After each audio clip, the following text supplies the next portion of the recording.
Hello, hello, happy Friday. Welcome to our Friday Witchy Hangout. We do this every single Friday where we get together and we mix our energies together and we ask a juicy question of the universe, and we usually have a pretty good time doing it. So if that sounds like fun to you, just know that we do this every single Friday. Hello, hello. And today we have a juicy reading topic. What is their lie? What did they lie about? So without further ado, let's go ahead and get into this reading. So we do have an anchor card today.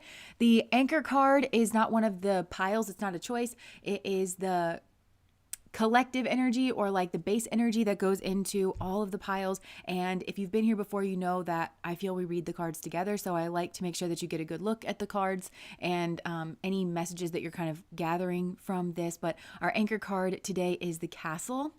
So I'll leave that up there just for another couple of seconds. We've got Luna joining us. You can see her little butt right there. She's sitting on the vent. Aren't you, girl? She's just over there purring, sitting on the vent. Yeah. She's like, I want to be just off camera. Yeah.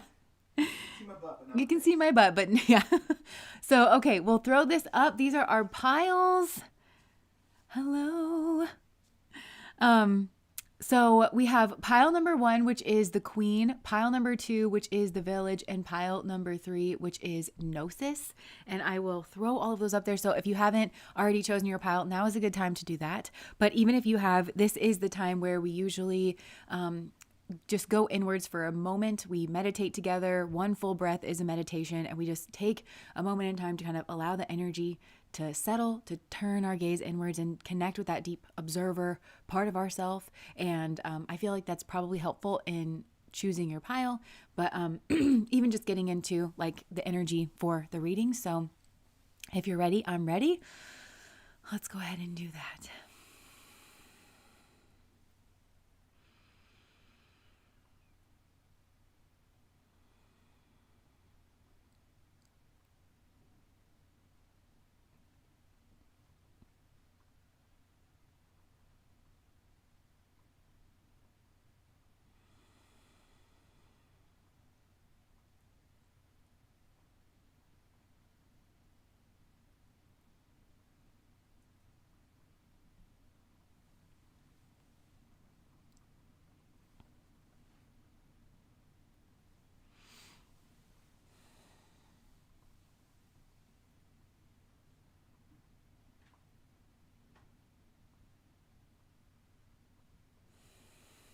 And whenever you're ready, you can open your eyes and be drawn into whatever pile, or even multiple piles. Maybe you got a real DOG on your hands. But be drawn into whatever pile. And I always think too that the way in which we get drawn into a pile is such a pertinent part of this. It can help connect you with your intuition, help you understand how your intuition is moving either overall or in this situation. For instance, if you do get drawn into a pile, but you realize that's not your pile, you pick another one and that resonates, that might be a message in and of itself. It might have to do with the situation or the way that your intuition is moving or something like that. The Bayou, thank you so much for the super chat. So excited for this message. We love unmasking liars. I feel like that is the one thing that really knits the tarot community together. We all hate a liar. Tough day. Oh, I'm sorry, but at least, yeah, you're home. You can rest. All right. So if you're ready, I'm ready. We have pile number 1, which is the Queen. The Queen. Luna girl. Luna's our queen over here. Okay, so Spirit. What? Actually, okay, so who is this person first? I want to just get a feel for who this is that we're tapping into here. I just heard you know who this person is. Who is this person? So maybe that might be like, you know what this person's lied about kind of a thing. I'm just seeing somebody with their hand over their heart here. I kind of vaguely looked at this. I know she doesn't have her hand over her heart, but I'm seeing like a hand over her heart here. Okay, so maybe you feel like you have to protect your heart from this person. Who is this person that we're tapped into here in pile number 1, Spirit? Oh, look. Okay, so Daughter of Pentacles, Justice energy. Okay, and then the Six of Cups. So this could be you for some of you, maybe from the past, but also this could be somebody from your past, somebody who was like actually very sweet, maybe somebody that you knew when you were a kid or something here like that. Maybe this is a child for some of you. There is some type of justice energy that's going on around this person. Tell me more. Look, Father of Swords. Okay, so I feel like somebody here was really like taking a harsh stance towards this person. So this is an interesting energy to tap into. Okay, so maybe this is tell me more about who this person is. Maybe this is this King of Swords. Look, Judgment. Yeah, somebody here was passing like some kind of harsh judgment on this like Daughter of Pentacles. And it's this Father of Swords energy. So who are we tapped into here? I think, okay, so I'm just going to keep going with the message. I think it'll be kind of obvious, like which, who is like, what's the lie here? So, what was this person, what is this person lying about here? What is the lie here in this situation, Spirit?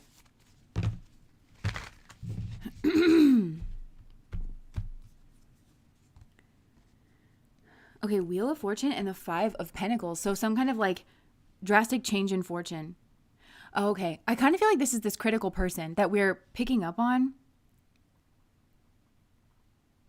Okay, let me just see. There's a lot of different things that this could be because I am getting multiple scenarios.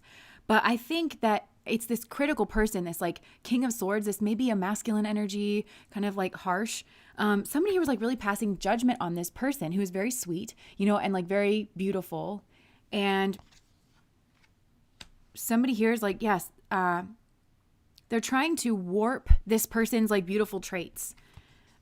Like how beautiful they are. And one thing that I always notice with this picture is that there's no thorns on this rose, but like every rose has its thorns. So I feel like this King of Swords energy, it could be some type of like authority figure, masculine kind of energy, I don't know, was standing in some type of harsh judgment of this, like that Page of Pentacles flower type energy. At the very least, didn't stand up for this person. When other people were passing some type of judgment on this person, they didn't stand up for this person, even though they have a very observant, they have a good eye. So they could see the truth here in this situation, but they didn't stand up for this person, even though they could see, maybe the way that something was affecting this person. And it's because somebody here wanted this person's fortune to change is what I'm getting. Okay, so now I'm getting this. So this Page of Pentacles, which may well have been you, but I feel like you're wondering like, what did this King of Swords person kind of lie about? And at the very least, this person lied by omission because this is a smart person. This is an observant person. This is somebody who's dialed into some kind of like details. So at the very least, they sat in judgment, or they sat in silence as other people who are maybe like more established or something here. They seem to have some kind of position like on high. They were reflecting some kind of dark mirror back to this this beautiful rose, because you don't see the rose reflected back. You just see this like kind of wall of darkness and fear. And yeah, so at the very least, it was, yeah. So I feel like this person that was lied upon, which again might well be you, or it could be somebody else that you knew from the past. This person may have had like a student kind of vibe to them, where they were undergoing some type of transformation. Okay, so this is what they lied about. They could see that this person was transforming and that they were kind of on the up and up. They were expanding in some kind of way with this Jupiter knowledge. And also there's this owl here. So they could see that this person carries with them some type of wisdom and that they were perched for some type of an expansion. And Jupiter is a benevolent. It's a benefic. And so I feel like they could see that this person was a benefic. They could see that they were benevolent here in some way and that they were kind of perched to expand. But this King of Swords energy didn't challenge something. I'm just getting somebody kind of lie. It's like they lied by omission. They had more information that they could have added. They had details that they could have added, and those details actually change the picture for these people who are standing in some type of judgment here. And yeah, so I feel like this person has really had to like heal their heart. So there was some type of illusion that was coming. Okay, so the queen, I'm feeling that this is a feminine kind of energy with the page of pentacles, this rose energy and the queen. So this was somebody moving from the page of pentacles to this kind of rose energy, maybe flourishing in some type of way, moving into this kind of queen energy. But I feel like this was misrepresented. And maybe this person was even projected upon, like they were in that kind of harsh King of Swords energy, because the King of Swords card, which I folded back into the deck already, but in this deck, that owl has just such a glare, on its face. So I think that this person was projected upon. I think they were actually like young, sweet, in a student mode, but in a transformation where they were expanding, but they were still very receptive in some kind of student mode. And they were brought before some type of like tribunal is what I'm getting. Like people who have status, power, who are more established, who make more money, who have more of a solid position or something. And this person was hauled in front of them, either behind their back, behind the scenes. They were like rubbished. I just feel like this person was rubbished. But this is a beautiful person with just such an open, fun, they don't take themselves too seriously. They're actually not very critical. What they have is Jupiter energy. They have wisdom. So they do have some kind of knowledge here that maybe they're like, they were meant to expand and they were meant to kind of like be this queen energy. But I'm seeing this moon as like almost a boulder that somebody's kind of like rolled in front here, in order to maybe even to be possessive or to block like some kind of truth. It could have even been to block some type of void from being seen, like a void in themselves, or like something that was missing in themselves. Because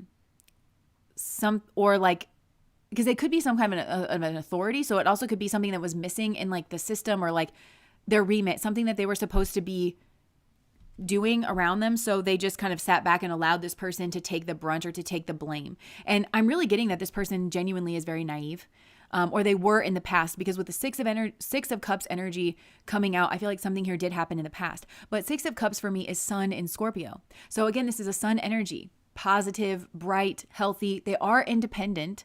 They do have some type of philosophy about themselves, but that went in this scorpionic energy. So I feel like this person's sun energy was changing, but this feels like in alignment with their destiny. It feels like a natural process. This person's not supposed to stay in the Page of Pentacles forever.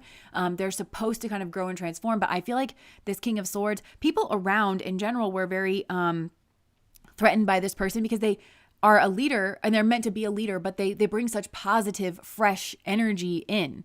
And I think a lot of people didn't want to be compared to this person. So it was kind of like rip them up at the root, kind of stamp them out, reflect back something that is false. I just also heard a false positive. So it also could have been that this person I can just feel in their energy that this is a very positive person, genuinely.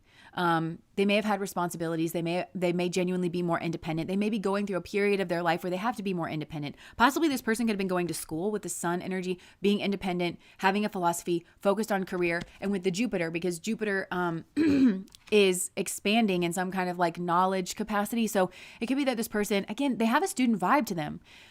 Even if they are in a position of authority, this is somebody who feels like they can learn from everybody that's around them, but not necessarily in just this, I have no filter, this person has discernment is what I'm trying to say. But all of these beautiful traits were really, really warped and misrepresented by a very angry person who wanted to block this person. And they wanted to maintain some type of an illusion. And I also feel like they didn't want this person to know. The way that they were viewed, because it's just deeply unfair.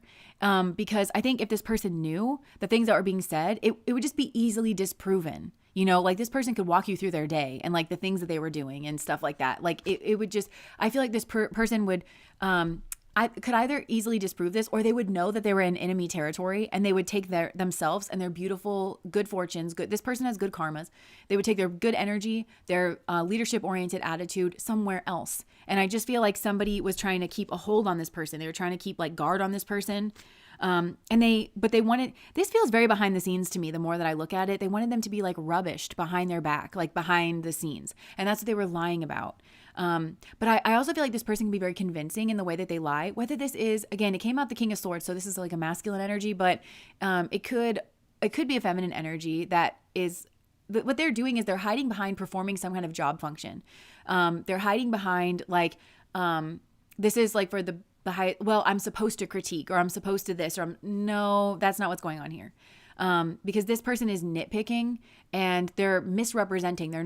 They are zeroing in on like little details, but they're not putting those details in context, because if those details were in context, what you would get is an image of a very beautiful person who is very receptive, who is like a student at this period of time, or that person with a beginner's mindset. They have a lot of humility, and they are forever learning. But I just get that maybe if they, I don't know. I just feel like if this person was like, no, that's not correct. It's like, well, okay, well, I guess you're not open to learning. And it's like, I'm not open to learning from dumb shits that don't know what they're talking about, but I am open to learning from people that I respect and from the things that my mind does know. If I am using that as a filter, then no, like just a random person spewing things on a street corner, or somebody who is not on top of their game. Yeah, I'm not going to learn from that person. That would be stupid. And I learned that from somewhere else. This person has good student tactics too. It's like they learned how to take notes. They learned how to review. They learned how to filter what knowledge. You see what I'm saying? It's like, but I feel like something here was like just misrepresented. And I think it's because maybe this person, I just get that this person was a very dominant person, very domineering person that was trying to control this person, but they were trying to, when they didn't have total abject control over this person. And what they wanted was they wanted this person to feel on eggshells. They wanted this person to like kind of hup to, they didn't want this person to feel comfortable in their skin.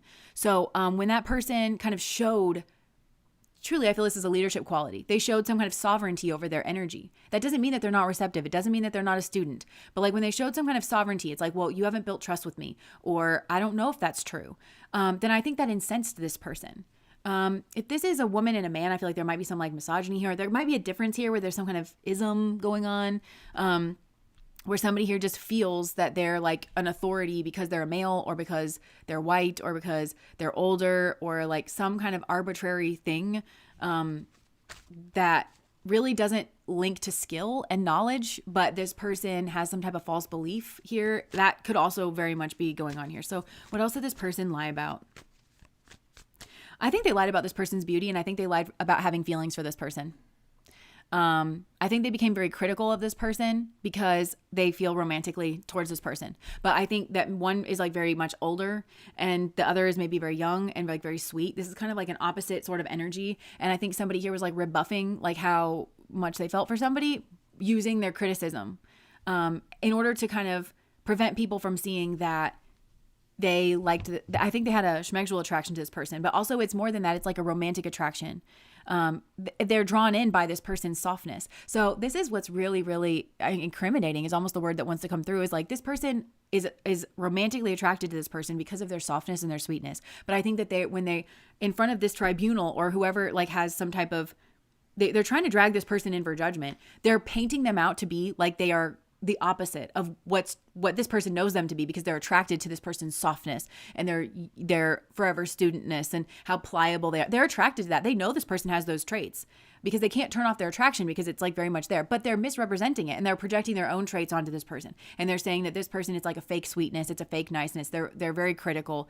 When actually I think that they didn't like that their little bud was showing growth and showing like leadership, because then they're not this kind of pliable, this feels very schmegsual actually. That's what I think this is. I think they're hiding they're hiding it, and so they've lied about it. They've misrepresented this person in order to this feels like to gain some kind of control over them for their own like schmegsual desires and like their own schmegsual. They needed to break this person, but they didn't want to be seen doing it. They wanted other people to break this person.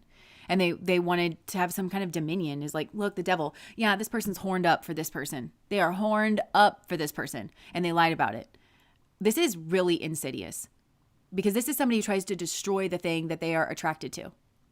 It's like a snake, like trying to squeeze like this is something is wrong with this human. Look, the Hierophant, they want maybe control over this person in a marriage, but they can't have this person financially. So now I don't know, this might be a work situation. This could be a love situation, but they can't have this person like financially independent.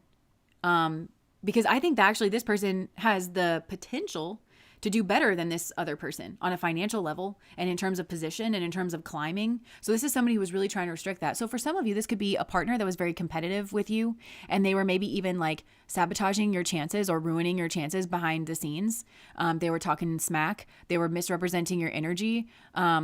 But there might have been some overlap with work if that's the case, where maybe you would have like work friends over for a dinner or something. And if you would leave the room, this person would be like planting seeds of doubt or trash talking you or something, or getting close with like your work friends. Or maybe you know this person from work, but actually they want a more personal connection to you. I don't think it's natural. And I think that you've got a lot of opportunities. It feels like this person has a lot of opportunities in life and in love, way better opportunities than this person. So they're trying to clip their wings is what they're trying to do.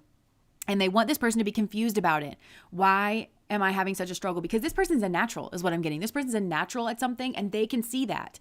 They can see that they're a natural, and this Jupiter energy is expansive. They can see that this person's going to grow in money, grow in knowledge, maybe be a teacher or like a boss or something. But this is a very benevolent, they could see that. But that threatened, they have this schmegdual, almost like a BDSM fantasy that they want to play out with this person, where they always stand over this person, but naturally they're not over this person. That might be another thing. They might have acted like this is in their past and they're over it, but they're really not. They're scrutinizing this person.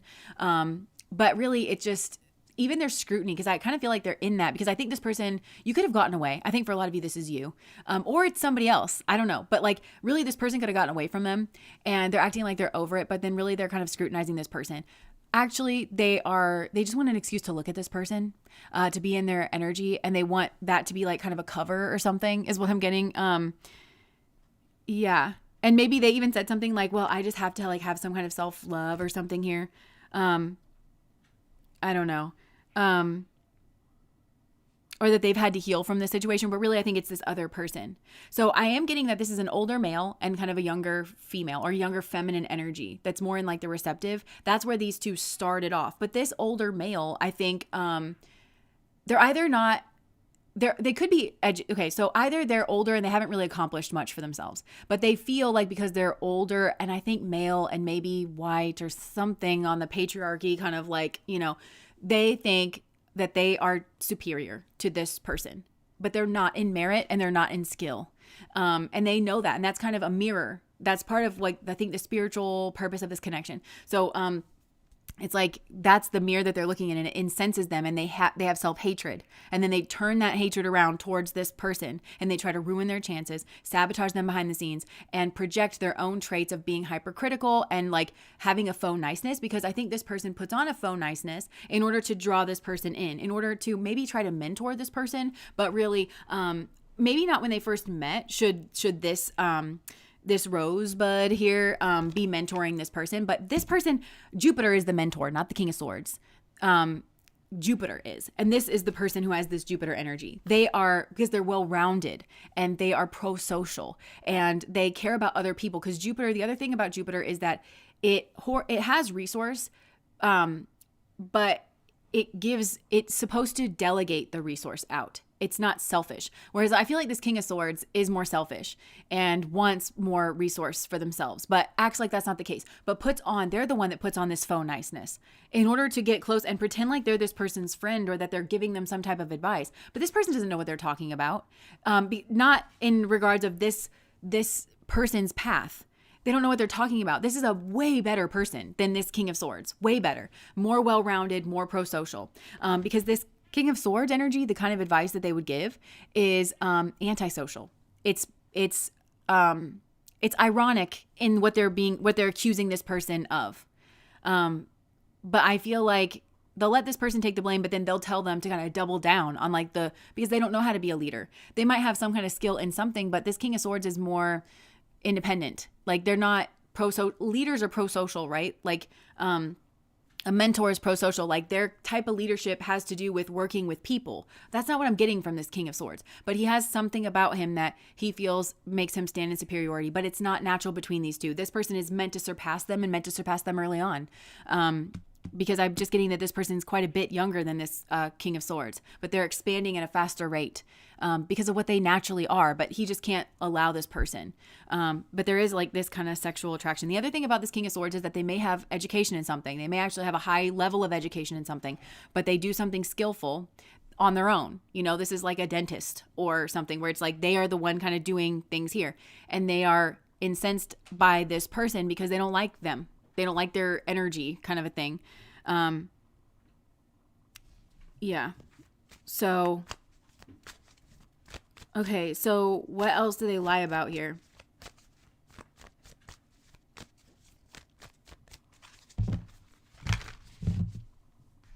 They lied about having some kind of anxiety over the ending of this relationship because it's all about control. They've lied about having some kind of anxiety about the loss of control in this situation. They're painting it as something else, but really it's anxiety over the loss of control of this person. This feels like a karmic kind of connection. And I think they might be lying by saying like, well, I just have to love myself. You know, this person didn't understand. Or even if this person was trying to give like guidance or direction, and Alex and I like to watch these like chef shows, and the one we've been watching is called Level Chef. And so there's 3 levels of kitchens and stuff. Anyways, you don't need to know that. But like there's 3 like really professional chefs that are very successful in their career. And they mentor these other chefs. And if you've never worked in a kitchen before, it's very intense. There's fire and knives. And so you need to, you know, pay attention. And so they have that kind of chef way of talking, and then, you know, the classic like yes chef kind of thing, and they're mentoring these people, but when the time's a ticking, when there's flames going, you know, it's like things have to be kind of quick. So I'm just getting that it could be that this person was trying to mentor people like that in maybe even in a certain environment, and then this King of Swords was hypercritical. Was like, why are you talking to them like that or something? And it's totally normal and natural for the again, context is like kind of key here. Because I'm picturing moments in that show where there was 2 fires in the kitchen, like it's, you know, and where they had to grab it really quick and like throw it in the sink, and everybody's kind of just like frazzled, like having dealt with that, you know, if not like actually hurt. So I'm getting that kind of like environment where it's like fast paced, or like, you know, things are moving, and this person doesn't seem like they have much integrity, but they also don't have much knowledge about mentorship, how you mentor people in a certain environment or something here. But so they may have like gone up to these people that this person was trying to mentor from a very positive place, and to keep them safe and to help them grow, and been like, you know what, you just have to love yourself. Meanwhile, they're idiots, like running around because they don't actually have the guidance that they need. So this person is like acting like the King of Swords. They're acting like the King of Swords. They are, and it's like they're acting like they see things that are relevant, and it's just not relevant to like the situation. Jupiter has that way of connecting the dots and tying everything in and highlighting what is relevant in the situation. This person highlights things that are irrelevant in order to paint their own truth about this person, to hide their sexual desire, I think, and want to have control over this person, and want to demonize this person in order to gain control because they're threatened by this person. Really, at the end of the day, this King of Swords is threatened by this Page of Pentacles Rose person who is sweet and younger, and I think more feminine and receptive, and very threatened because they see the leadership. But this is true leadership that they see over here. It's not domination. And I think it's this person who conflates leadership and domination. But that actually may have been projected out onto this person. Oh, they're trying to dominate because they saw this person growing and rising in the ranks. And to them, rising in the ranks means dominion. It means you have more of a share of the money, you have some type of position, and they want to cut this person off at the knees. They don't want them to have that. But this person doesn't view rising up through the ranks as domination. They view it as responsibility. They view it as them growing as a person and them growing in their skill set. And part of that might be training other people or mentoring other people, and just speaking down to somebody like that, where it's like, I know what I'm doing and you do not, doesn't mean that you think less of that person. But it also means you need to speak with your strong voice, and you need to know your shit. And when somebody says something stupid, you check them, you know, and you say, actually, that's not true. And I feel like this person was doing all of those things, and it's totally natural and totally normal. But this person kind of came in and was like, well, I want that person to be, it's giving trad wife. It's giving like, I want them to have nothing. I think they're obsessed with this person's body. And it's like, I want them to have nothing in their head, and I want them to keep sweet for me. But this person doesn't owe them that. This is actually like a very weird and gross kind of individual. Yeah, look, Daughter of Cups. Maybe they lied about being sorry as well. I think they lied about why things ended. They could have lied about an apology. They could have lied and said that they were sorry, and they didn't.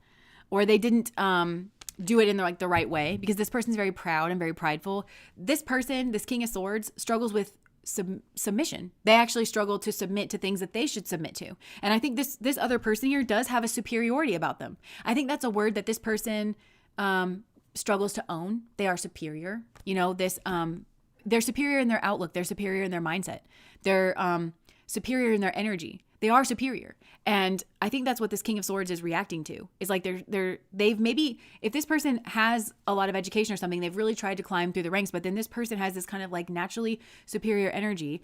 But it's not in a domination way. It's just something that naturally you should let that person take the lead, because a rising tide lifts all ships kind of a thing. That's a pro-social person who's very cooperative. They're built for some type of mentorship or leadership or something. They're built for it. Even though they might be younger or whatever, they're just built for it. That's what their energy is kind of for. And I think this person needed to funnel in, and they didn't want to, because they're too prideful. This person has a pride problem and they have a humility problem. And actually, I think this person doesn't have that. I don't think they have a pride problem, and I don't think that they have a humility problem. But I think that might have been something that was said about this person. Oh, well, they couldn't be humble, or they're too proud to learn or to be receptive. This is a very receptive person. And I promise you that it is on this King of Swords, and their approach and the way that they're speaking and the kind of things that they nitpick in on. It's not relevant. I think that this King of Swords, they may be very smart in something, but they're not socially intelligent, but they need to be told that they're not socially intelligent. And like I said, this person won't prostrate themselves to anything. So they think that some kind of maybe knowledge that they have, they think that it's either some kind of knowledge that they have, or it's their maleness and their whiteness and their oldness. They think that that means that they know something about life, and perhaps they do, but they think that means that they know something about people, and they don't. And so I just feel this person's judgments are ridiculous. And I think that they might sound kind of plausible because there's that sword's energy of being able to communicate and being able to zero in on something. But again, it's out of context, and they're not sharing the whole picture. And what they're not sharing is their sexual attraction for this person, and the fact that they are incensed that they might surpass them, or that they are growing in the world, or that they don't want them to have more money, and they don't want them to have more because that means that they don't need them for anything, because this King of Swords builds everything on domination, and that's what they don't like. Again, they may have lied about an apology. So it could be that this person apologized, which is sick, by the way. Oh my gosh, what am I seeing in my head? I'm seeing an SNL skit, the iceberg one from the Titanic with Andrew Yang. I love that one so much. But he's the iceberg that like sank the Titanic, and he's got an album launch, so he's like on the news. And but he's retelling the events of what happened, and he was like, first of all, you bumped into me. You came to my home and you bumped into me. And I said, oh, I'm sorry, which is crazy. Because you bumped into me and I'm apologizing. Like, it feels like that kind of energy. So it could be that this person did apologize. This like lovely person, for what did they apologize for? For damn nothing. They had nothing to apologize for. And this person apologizing is just a power play.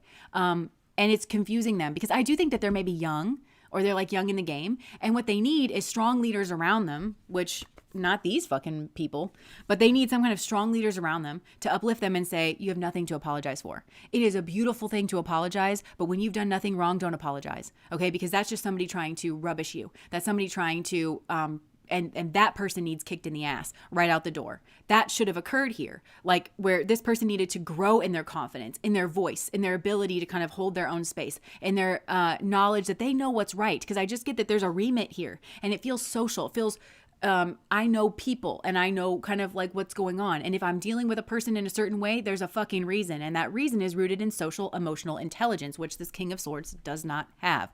And so I just feel like what this dear person and this Rose person needed was somebody to have their back, somebody to take them seriously, somebody to like uplift them and give them space to grow into their knowledge, or like grow into their leadership position, and to not have that warped in any way because of their sex, I think, because of their gender and because of their sexiness, or this person could have something very sweet about them and like very small. And it's like, that's what this King of Swords was like. This King of Swords wants this person to stay small, but it's like they look at this person's body and they assign traits to it. That's what I'm saying. Absolutely fucking worse than clueless when it comes to social emotional intelligence, because at least if they were clueless, they would be starting from a neutral place. This person has false notions where like this person applies traits to people's bodies. So they like this person's body, they find them to be feminine, and they think that that means that they should be sweet. But I think this person is smart, and I think that when they speak with confidence, it's not the same thing as speaking with dominion or something here like that, but this person gets it all twisted in their head because it wrecks with their sexual fantasy. This is a nasty person who needs to learn how to deal with their nether regions in a way that is not disgusting. So anything else that this person's lied about? I just want to keep saying, like, they may well have lied about an apology, that there was actually an apology given here that really shouldn't have been. Or they lied about apologizing to this person, or they lied about somebody else apologizing to this person that they oversaw. They lied. They lied.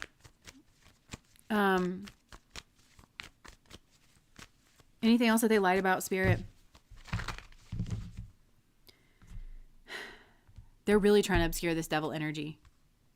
Yeah, there was a painful ending here. They backstabbed this person. And it feels like with their speech, and then also with what they omitted and what they withheld, because this person, I think, has actually been watching this person for quite some time. They're obsessed with them. They're enamored by them. So they know a lot about this person, actually. They know that they're a good person. They know it without a shadow of a doubt. That's why their little wiener is like, why is your wiener active in this? It's pulling blood away from your brain, and it's just, there's so little to spare. You really need that, because you don't think so good when it comes to people, but yeah, so it caused some type of painful ending. They betrayed this person.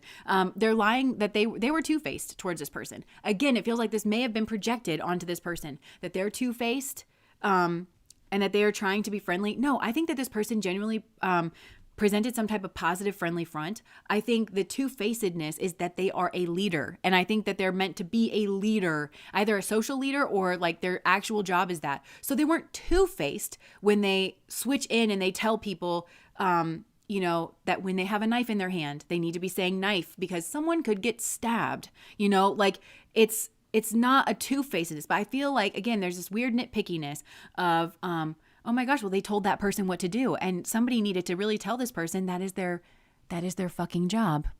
That's what we ask all of you to do. When the new recruits are coming in, like if it's not this person's actual job, again, they're like some kind of social leader. And I think they feel comfortable talking with people. And they also have a clue about like the safety of the environment or how people kind of work together. So it's like, yeah, we're all asked to kind of pitch in and just make sure everybody knows the lay of the land kind of a thing. Really, this person's just jealous. So I think this is actually the person that presents a face, but is actually working behind the scenes. And they're working to try to fulfill their devil energy. I think they want control over this person, dominion, and it's sexual. They are titillated by that. And they're manipulative. This is a manipulative person. So, and they're cheating. There's something here. It's like they're cheating. They have, maybe because they're older, they're more established, they have access to these judger people. They're cheating to try to bring about a wish fulfillment, to try to bring some type of judgment upon this person. They're intentionally trying to ruin someone and sabotage somebody here. This is by design. This is very intentional. There is some subconscious things that are going on here where I think this person likes to fancy themselves a good person. They like to fancy themselves a leader, and they like to fancy themselves pro-social or having some modicum of social emotional intelligence. None of those things are true. So this person does not have self-awareness is what I'm getting as well. They may well have knowledge in something, or they have experience in something. And it just could be because they have aged, but just because you've aged doesn't mean that you're receptive. This is not a receptive person. I really actually don't think this person has much in the way of wisdom. I think that they can appear like that because they're critical. They can zero in on certain like kind of details, and then they can sort of front like they have some type of wisdom about it, but they don't ever put those details in the proper context, and they certainly don't when it comes to people. Okay, anything else? And then I want to see how this situation is going to end. It might have already ended, though.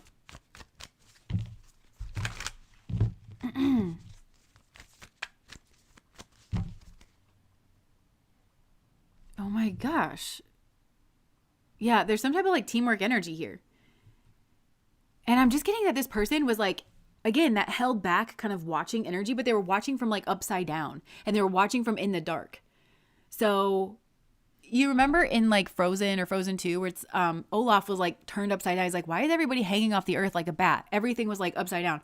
It's like this person lives in upside down land is like kind of what I'm getting. Look, but there's a secret.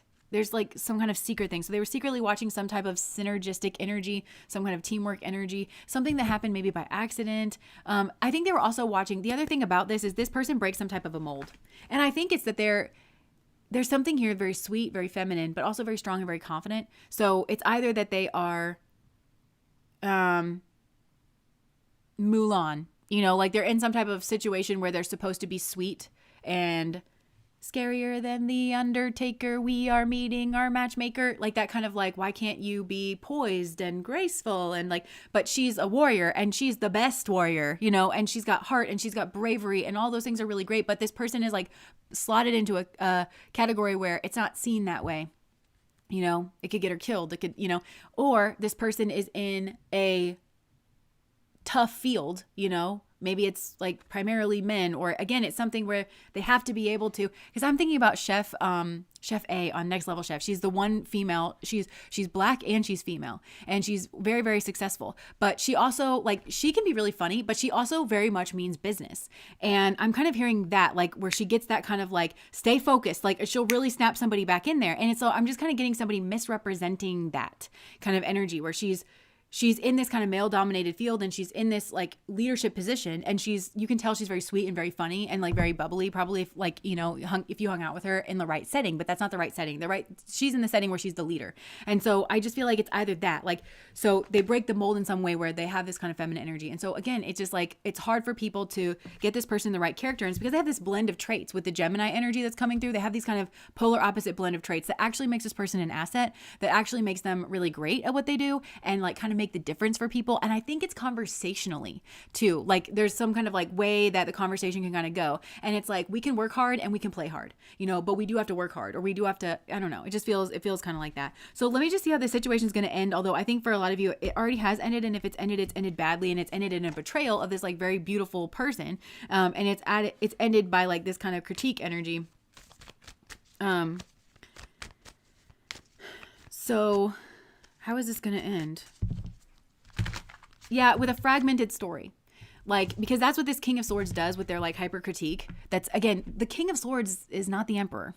It's not the Empress. It's just the King of Swords. So there's something here. It's knowledgeable maybe, but it's not well-rounded. That knowledge doesn't have water or earth, or it's not pulling on the other elements to like actually ground it in reality. So I feel like there's like this fragmented story. That's how it's like, and somebody, it's been a painful ending, and it's a painful ending, and there's this kind of fragmented story. Where maybe this like, I feel like maybe the leaders are even trying to pass some type of judgment, but they don't have the full story of this person, and they're just trying to kind of respond or like do their job or something. But then there's some type of gossip that's coming in where it feels like there's some kind of light here in the situation. Okay, this is so funny because this King of Swords, why does it always come out like this? There's a 3 card, which is like a very social card. People are talking, and then it's always, oh look, this is Virgo. And the other one that came out was the Hangman, which is Pisces, which is an axis. That's the victim martyr axis. But it's always like this person kind of tucked away, this King of Swords energy, observing the social group from the side, like not ever being kind of in it. So I feel like so the way that it ends is like a fragmented story, and something here does come to an end, but that's not the actual final end. And it's painful, and it was a betrayal, and it's because this person betrayed this person with their words and also with their omission. Like they knew better, and they could have advocated for this person, and they could have said, well, actually, this person does this or that in this kind of situation. They didn't do that. So all of it ended up just stabbing this person in the back. There was a really painful ending. This person was left feeling like they were the problem, all because this guy can't manage his own dick. Like he wants this person in a sexual way. Can't admit that. He wants them in a romantic way, but not really the real them, because he wants to keep them small, needy, not having options, not growing in their money, not growing in their knowledge. He wants to bind them. He wants to, so that he can abuse this person, and so that he can remove their sovereignty and their ability to choose. This is a horrible person. And I'm saying that because I think that they might appear to be somewhat respectable. This is the kind of person that needs shoved in the teeth, you know, like they really do. Because this is kind of a dangerous person too. If they seem like they're kind of respectful, but then they're doing this to a very sweet person behind the scenes. This is the kind of person that really needs called out. They need to be shamed, or they need to be held accountable. But I think this is the type of person where people will just kind of brush it off. Like, oh, well, he meant well, or she meant well, or no, they fucking didn't. No, they didn't. They knew exactly what they were doing behind the scenes. And they may have tried to shove in to their subconscious the fact that they're so attracted to this person.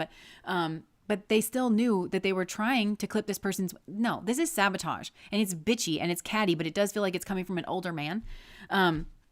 So I feel like there are some people kind of talking here, people that actually love this person. And I feel like they're reminiscing like about the good times with this person, or like kind of warm feelings. And this person's kind of like sat back listening to that, like that they were wrong.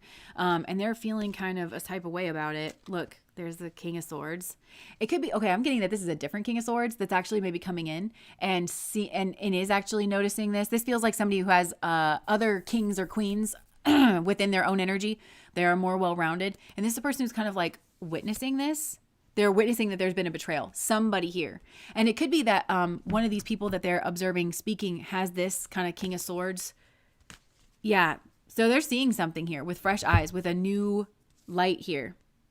And they're seeing that I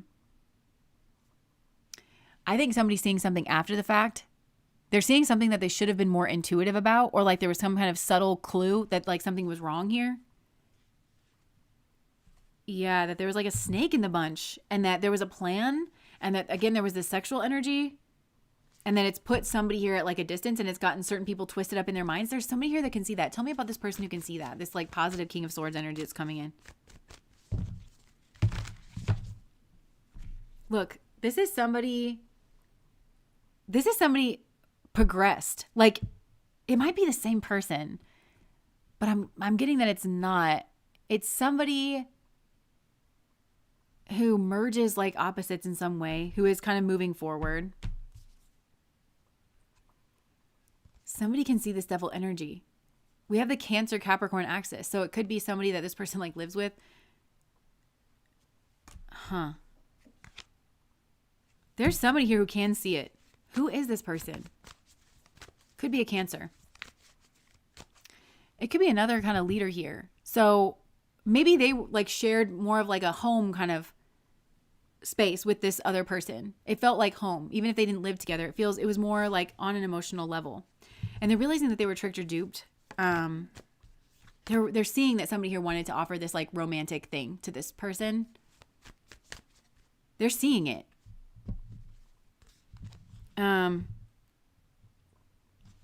So I don't know who this King of Swords is, because they think of themselves as an authority, but they might not be. And I'm getting them separated out from a group. So this could be, there's another kind of leader around, like actually in this group that I think is actually seeing this. But I'm kind of getting like, you destroyed this group, and that like all because of this like romantic kind of energy that you had. It's like there's a snake in the hen house. They're seeing it. So that's the way that it's going to, so what's going to come from that, from this person seeing that? Anything? Well, it's definitely a key.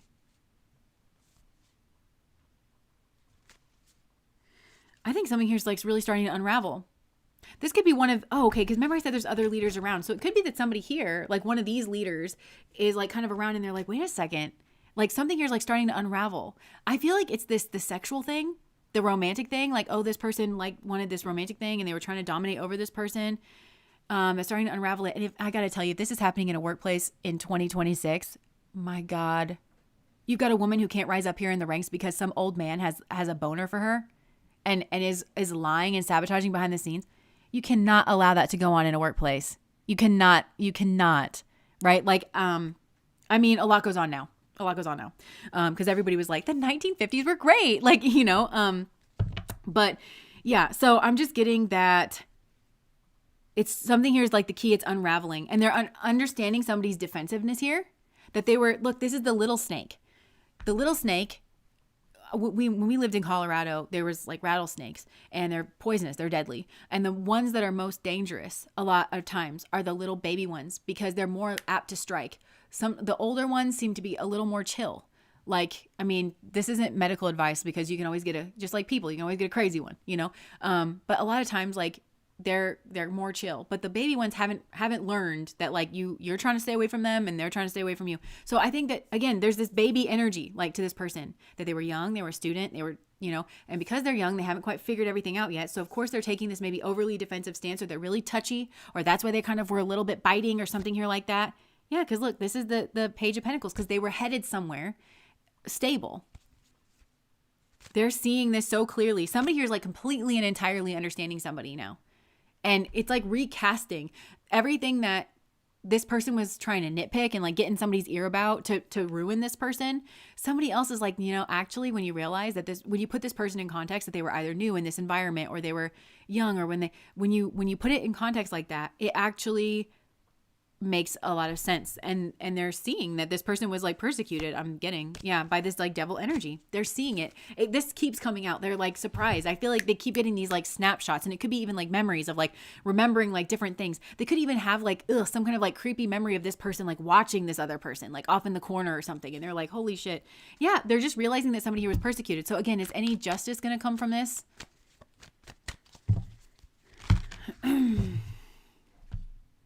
Well, there's anxiety. There's a lot of anxiety. And there's a karmic block here around somebody here really felt a love with this person. Like felt like they were home, felt comfortable with this person, and recognizes that this is the 10 of Cups. Home life or work life. This is the person that brings the 10 of Cups, that brings like the joy, the happy. And this person's like out in a way. And so there's a karmic block here. And I think they're realizing that something here has been ruined. And at the very least, it's making them realize that it is on them to repair the damage here, because this person was abused and persecuted. And it's not like, oh, sometimes there's a misunderstanding, or, oh, this person was critical and had a two-face, like in the way that this person was representing them. That is not the truth. And so if you operate on that, you're never going to be able to bring this back together. That's kind of part of the karma that's being, okay, so that's what Spirit's saying. There's karma that's unfolding here, and they've made progress here. Somebody, one person, and there's multiple people that need to be making progress here. And only one of them. I'm only really seeing one of them. Actually, I saw three. So it was a first one that's kind of like a lot more progressed. Maybe that's the conversation that's going on. But there's 5 people here. And so it's like with at least 3 of them, there's having a conversation here where they're starting to unravel it. One of them is further on, and I feel like they were kind of more in with this person. Like they worked around this person, or they lived with this person, and they felt warmth with this person. That person's kind of putting it together, and they're like further along. They're going to say to another person who's then going to see it. And they're kind of less further along, but I don't think they were as close to this person. And then there's a third person who then they get told that they're going to see it, and they're also fucking incensed. And then, so that's kind of like what's being spoken about here. And this is working through the karma, because I do feel this person needs to be brought back into the fold, and they need to be kind of reinstated. And this other King of Swords needs out. So that's the karmic cycle. When the karmic cycle is done, the King of Swords is going to be confronted, condemned, held to account, and ousted. And this lovely person is going to be like kind of reinstated and supported and given confidence, and they break the mold in some way, and that is welcomed, and it is explained when people don't get it, and that way this person is supported, and they're invited to expand, and they're maybe given a promotion, or they're given more money, or they're given more reign or range or something here like that. That's how this is going to end. But there's a big obstacle here in terms of an emotional there's been a betrayal. I don't think that was seen in the past. I think it was seen as maybe like a hard decision, or this person just was like, you know what, I can't win here. And this person was confused as hell.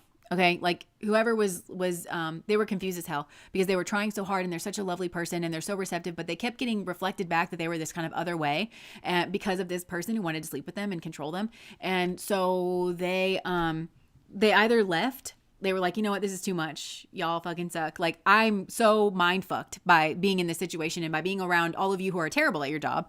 Like I have to get away and find somebody clear-minded, and find somebody who understands, hard work when they see it, or, who's more attentive or something like that. Like this person needs something else. So I think that there's 1, then 2, then 3 people potentially who are going to realize I have to bridge this gap because I fucked it. Either I'm terrible in my leadership position, like me. I was terrible because I didn't do an investigation, and I believed this weird King of Swords person who I allowed this to go on. So this needs to be undone. Not just in this situation, but just for the sake of whatever environment, whether this is a home environment or something overall, this needs to be undone.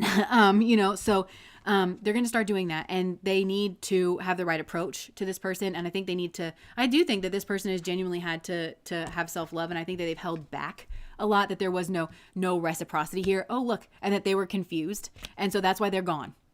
That's why they have an absence, is because, look, they were very confused about they were hearing 2 things, and both couldn't be true at the same time. And everybody just took a convenient stance on them, instead of actually taking the time to get to know them. Because if you took the time, this person would have been praised and promoted.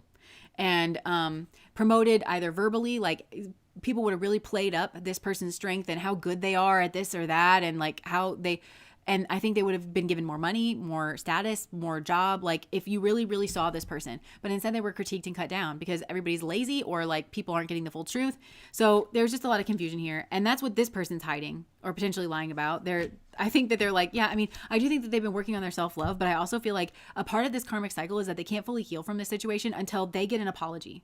Like until they, and not just an apology like, I'm sorry. Like, no, what is the culture like over there? They need justice is what they need. They need this weird guy out, but they also need him confronted and critiqued in the similar manner. They need some kind of change to happen in the family. They need everybody to be on the same page about what the fuck went on and what held it in place. And those things need to be removed.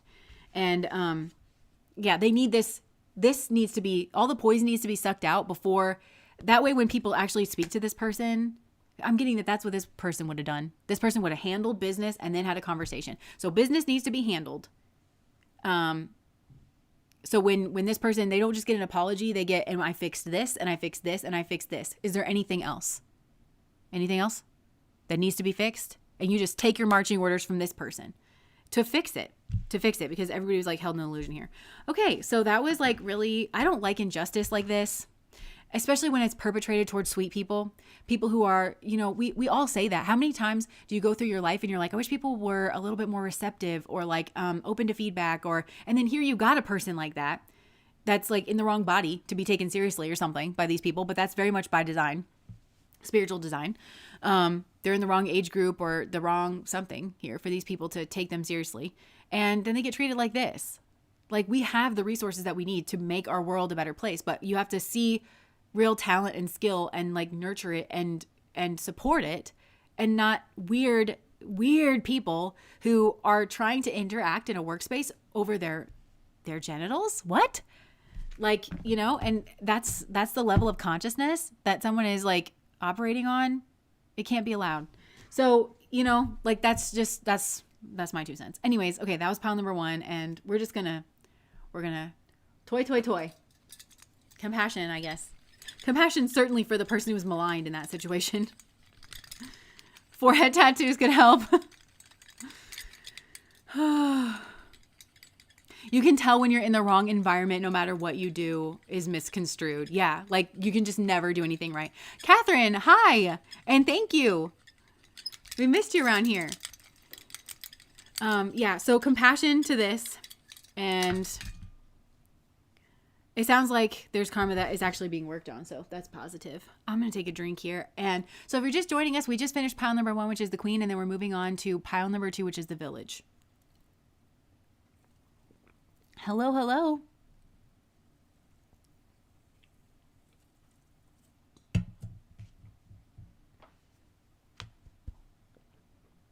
That almost went down the wrong pipe. All right. All right, you're gonna get a little gloss on. Hey. Oh, I love you. Missed you too. Cat. All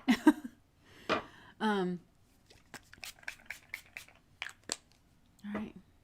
Luna was really clingy that whole pile. Was she? Yeah. Luna needed to make her presence known in pile number 1. She was on the vent, and then she was clinging over by Alex. Luna gets very clingy during the readings, actually. She just goes over, she takes over Alex's chair. Sometimes when I'm done, Alex has like set her up a whole chair because she took his chair. Okay. Love the queen. Okay. So I'm just going to take another second here. What are we doing? Oh, what does this person lie about? What does this person lie about? Okay, so pile number 2. The village. What does this person lie about? Okay, so let's just see, Spirit. Who are we tapped into here? Okay, I feel like maybe we're tapped into somebody a little unbalanced, maybe in some area of their life. Could be a temporary thing. Okay. Okay, maybe this person is usually very playful and usually very bright and like healthy and grounded, but maybe they're a little unbalanced here, and for some reason. With this who is this person that we're tapped into, Spirit?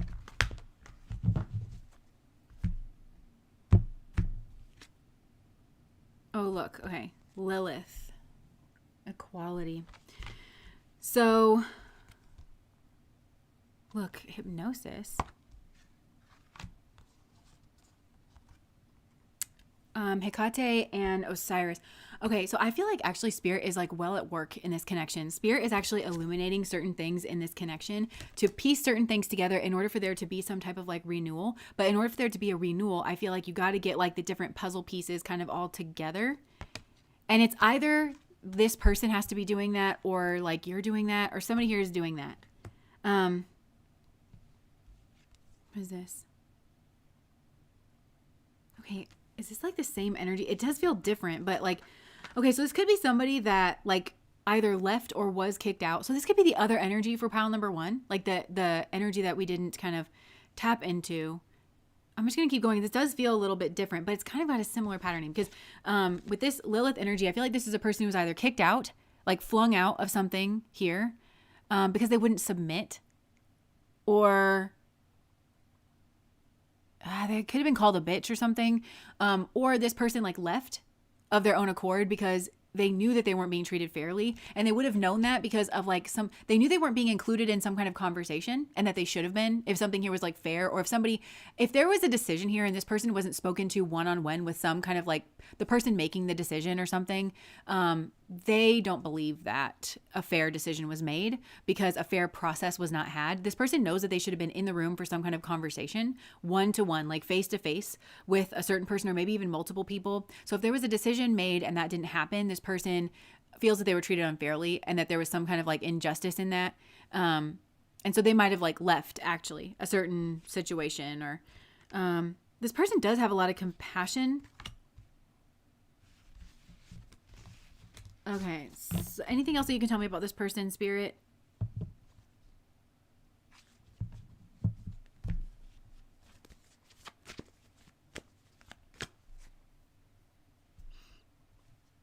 Okay, so it's either this person or there's like another person here. I'm just going to keep going with this. Okay, there's another person here who is in like a very powerful position and is in their energy very powerful. And is kind of eagle-eyed. But again, this doesn't feel like that King of Swords. This might be the healthier King of Swords. I don't know. I don't want to connect this back to pile number 1, but this does feel like different energy. So, but there's some type of powerful person here that has seen this person, maybe after they left that kind of situation, and they have love for this person. Like, it feels like a very passionate, schmegdual kind of love. Like, they see this person, they see their, confidence, but it's Amaterasu that came out, and she was the one she's the sun goddess that like went into the cave. So she went through a period of like kind of hiding herself away and feeling like her confidence was broken. So, but I'm kind of getting that this person has come out of the cave a couple of times, but this person actually has a really good sense of humor. They know who they are. They're very unique. And they are strong, and they have this kind of like career, something about them that really draws people to them. It might be a little bit off-putting, but I also feel like there's this sense of people like liking this person, viewing this person, but maybe being intimidated or like kind of scared to have a one-to-one conversation, connection, something like that. But this person's like really passionate about this person. So I don't know which one we're talking about here, but yeah, somebody here's like feeling very passionate towards this person, like extremely, like they're fantasizing a lot about this person. So let's go ahead and get into this message, I guess. Actually, let me just get one from this deck because I'm feeling called to pull this in. And I think this has to do with like who.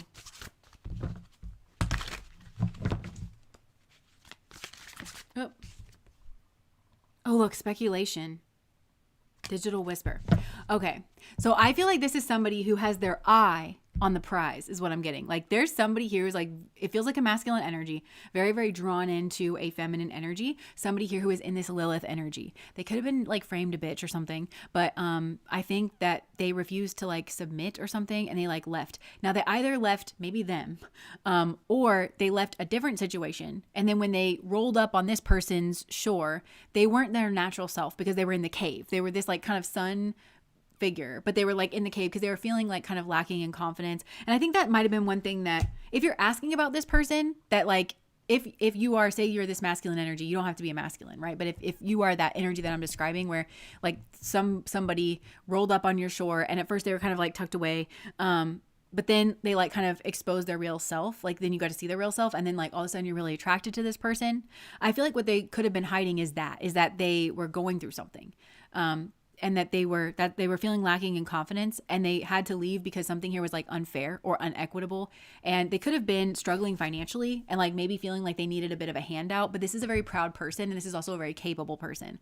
So it would be very hard for them to say that they need some assistance or that they need some kind of a handout, because they don't. What they need is time, and maybe they need to borrow something. This is a person who'd be like, I just need to borrow a blanket, okay, but I'll wash it and give it back to you, okay? Like I just need it for like a little bit of time. Like this is that person, because they're very proud and they're very self-sufficient. There's somebody like very strong in spirit, very independent, and that could have been a lie here, or something that they were and if it was a lie, it's not really a lie. It's more that like this person was in the cave, you know, and it's because they were feeling a type of way, desolate, isolated. They were feeling, again, lacking in confidence. They were feeling like something should have gone their way and they should have been treated a certain way. And then because they weren't, I think it was making them feel hopeless about their future prospects, or like the way that the world was going to treat them, like even in the future. And they kind of had to regather themselves. And I think part of also why they maybe didn't shine their light and like illuminate and tell you what was going on is because not only is this like, there's some kind of health, it feels prideful, but it feels like this isn't like an egotistical person that's like full of themselves. It just feels like they're down on their luck and they don't want to be seen like that. But also it's because they don't know if you're going to hurt them, because they were treated unfairly in a situation, I think, when their power was on. And I think this person sort of wonders if certain people get off on hurting people who are noble and strong, and like taking them down. I don't think it's a conscious thought. I think it's more like subconscious, that I need to not show my light in order to protect myself. And so if you feel like you were lied to by this person, I really think this was self-defense. I think this was kind of like self-protective. They were just trying to get their ducks in a row. They were trying to get on their feet. They were trying to find their footing. This is something they needed to find again. They needed to get back up on the bike again, you know, because they remember how to ride the bike. It's just they are feeling a little bit like kind of down. So that's, I feel like, what they were hiding. And for a lot of you, that might be your energy. So, but this masculine energy that I feel like really has the hots for this person, I feel like they grew into it, like at the very least, you know, because I feel like this person was like hiding and cloaking. So it could be that they're hiding some type of speculation that they had about this person, who they are, why don't they hang out, why don't they ever want to talk, why don't they socialize more, why aren't they around me? Like there's some kind of speculation of like, why, you know, why is this person the way that they like are, kind of thing. I feel like that might be what this feels more like, so far at least, it feels like what they're lying or it feels like more about what they're hiding than what they're lying about. So it could even be that in this pile, you've got people that are like speculating about each other, or like kind of suspicious of each other. The sun energy, which feels like a feminine, is speculating about this masculine, because maybe there's something about him that's King of Swords that reminds her of somebody that treated her very unfairly, that she had to kind of leave. And so it's like, what are you about? And there's like this speculation. What are you lying about? But then from his side, it feels like there's speculation of, why are you tucked away, kind of a thing. Look, digital whisper. Connections feel real but lack depth, and craving physical touch while trapped in screens. So it could be that that's something that people are lying about, in some way. Like either they're lying about, I don't know, something here feeling real but lacking depth. Look, savings. Okay, so I need to get a different deck here. I do feel like there's like, this is a sexual connection, because I'm going for the Tarot of Schmegdual Magic, so I probably can't show the camera this, but I like reached for this very like kind of Schmegdual deck. So What is this person lying about? I feel like it's the picture's going to shape up for me a little bit more if spirit just says what they're lying about. So what is somebody lying about here in this situation?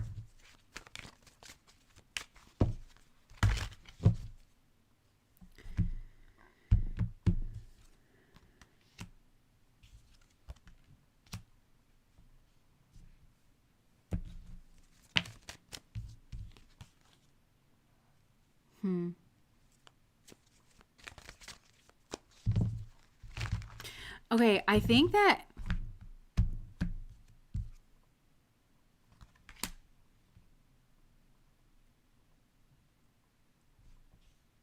I'm just getting somebody that's kind of like quiet again and like looking and speculating. I'm not necessarily getting a lie here, but I feel like this masculine energy notices the change. I can't show you these cards. But like notice it. Okay, so I've got the Wheel of Fortune here. Notices this like change in this feminine energy. And this, I don't know that you could technically call it a change. I do think there's a change in like, maybe she is going out more now. Maybe she is like more communicative or something here, but that's who she always was. I feel like when he met her, and flip the genders if you need to, when he met her, she was in the cave. She was feeling underconfident because of something she had just been through. She wasn't forthcoming about that because she wasn't on stable ground and she didn't know who she could trust. So he's seeing that and he wants to take a leap of faith in this kind of like fool energy for like some type of new beginning. And he doesn't want her to kind of move away. I think he's feeling like there's a lot of love here. He might feel like he hurt her in the past. That might be schmegdually. So this could be somebody that maybe you slept with and then I don't know. They might have felt like they hurt you in that way. But they want to kind of like move things forward. They want it to be kind of close. They want to have a conversation here. They want to let you know that they understand you. I don't think this is a lie. So maybe the lie is that the connection is over and that they're just a floozy or something with the Fool card, that it was just schmegdual, that they just like, for some of you, that's it. Like maybe with the Fool card, you could have just like jumped in to bed with this person. And again, maybe if you're the feminine here, maybe you're feeling kind of low, you know, and you're like looking for a dopamine hit or something. I don't know. So maybe the lie is that the connection is over, but I feel like there's a defensiveness here. And it could have even been that,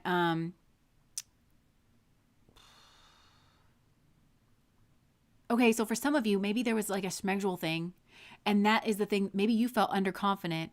Somebody here felt underconfident. Okay. Sorry if this isn't making sense, but okay, so there could have been like a schmegdual thing where you guys like did the thing, and then somebody went into their cave, like that's usually maybe very confident or something, and that could have been like for their own reasons. I don't know, but I feel like then the lie is that it was just this fool energy. It was just like this one time thing, and like the connection is over. But then because somebody here wants to like open up and say like, well, I was feeling defensive because you were defensive, and like, oh, well, I was defensive because like, you know, so they want to have this kind of conversation here. They want you to really understand each other, and like they want you to understand like their heart. They do find you really attractive though. Okay, it could also be that somebody jumped in with somebody else.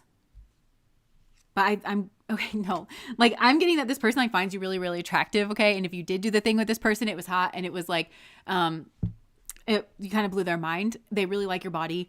This would be one of those readings where if we were doing like a schmegdual fantasy reading, it would just be easier for me to name the things that they don't like about you than the things that they do like, and like fantasize about and like enjoy. But they want this 10 of Pentacles energy. They want this like schmegdual thing to turn into a 10 of Pentacles energy.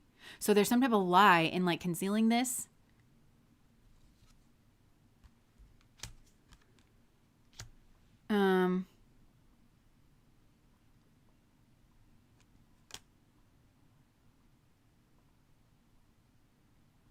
Yeah. This could be something where both of you are thinking that the other person was just thinking schmegdually, but actually like both of you really actually like the other person. But you're feeling kind of defensive because of either something that you just went through. So you weren't really feeling like yourself. So maybe you feel like this person didn't really get to know the real you anyways. And so why would they be interested? Because you were like weird or absent or like not forthcoming, you know? It really wasn't like your personality or something. And But they do. They're interested in you and you're interested in them back. So like there's some type of lie about this being like fleeting or sudden. What is the lie? What is the lie here? Coitus. Okay, this is interesting. Serenity just said, whoever you're picking up on, I'm feeling they're more privy to information than we're aware of. Interesting. So is that the lie? Yo, this person's watching you. And enjoying themselves while they're watching you. They're coming up as the Emperor. Sorry, I can't show you guys these cards. I feel like YouTube will have a problem with it. But they are really enjoying it. They're viewing you as being a victory, but they're also like getting away from them. They're viewing you as very powerful, seductive, alluring, but you're like on your way to like some kind of victory. They really like your body. They really like your caboose, if you know what I'm saying. They might see that there's somebody else around you. I feel like this person's serious about you, actually. I feel like this person is serious about you. So they either jumped in with somebody else and hurt you, but they actually want something real with you. They want like Cancerian energy, family stability. But they made you feel cheap, or they made you feel like it was just a fleeting thing, or that they're just a floozy, like kind of around. But they actually do want this to kind of take off. But it just feels like communication is a problem here, because I don't know, of the energies that have gone, something that either went on between the two of you and it feels schmegsual. Either like the two of you hooked up and defenses went up and confidence went down. Conversation wasn't happening. Or this person jumped in with somebody else. And again, you're usually happy and you're usually confident. And then you went back in your cave because you're like, I just read the fuck out of that situation. And so you kind of hid yourself away, and there wasn't a conversation. But yeah, so the lie is this person wants you for real. They want there to be a new beginning. They want to take a leap of faith towards it. They want to have a conversation here. They want to admit that they were defensive. They want to ask you about your defensiveness, but not really ask you. They don't want to like poke like around. They just want to share their heart. Maybe they want you to be able to like kind of like feel their heart, and then to open up about your own, whatever you wanted to share. They would be like open to hearing it, because I think this person knows. They're very curious about what's going on in the background for you. Because I think that they know that you had stuff going on in the background, like either something like before you guys met. They want to know what affected the situation and why you retreated, or why you felt defensive. Because this person feels like you have nothing to be defensive about. They lie about not wanting you. Oh, look, everyone's clothed in this one. So yeah, this is their energy. They don't want you to go. There's a lot of love here. And I think that there has been a lot of hurt. Let me just double check that they're not lying about these things and they're just going to do it again. I think this person has seen you with someone else. This could have been a whole pile up. You got to take what resonates with this pile, because you would know what happened here. But this could have been a whole snowball situation of misunderstandings, where maybe somebody entered, one of the two of you entered into meeting the other one in a place where they were less confident and they were kind of already tucked away because of something that happened in their past where they weren't treated fairly. There was a decision that didn't go their way, but it was more about the treatment. Like there wasn't a conversation or something. They were just kind of discarded. And so they weren't treated fairly or equally. They were called a bitch, or maybe they were subject to a bitch that did this to them. And so they were kind of like underconfident already. It also, then something schmegsual either could have gone on between the two of you, and you both didn't know where each other stood. So defenses went up, and again, you went the opposite direction. Or it could be that maybe you guys were getting together, or you were interested in each other, and then this person jumped in with somebody else. And then again, defenses went up, and the other like somebody went into their cave, like feeling, and then maybe you both were just feeling like this was fleeting, like this was some kind of like fool energy. And then this person could have seen you with somebody else, like, because you probably thought that you didn't mean anything to this person. They'd already hurt you schmegsually in some kind of way. And so you moved on, and I feel like this person saw you with somebody else and they were confused by that. And then this feels like a mess, to be honest. This feels like an absolute mess. Yeah. And it's like led to this kind of like death energy. But I feel like all of this is like a lie, like in the sense that it's not true. I'm not sure that either of you are lying. I'm just more getting like both of you are held back and like defensive, because I think there was real feelings here. And I think that it's just this fool energy of like kind of jumping in. And somebody here is like really pissed off.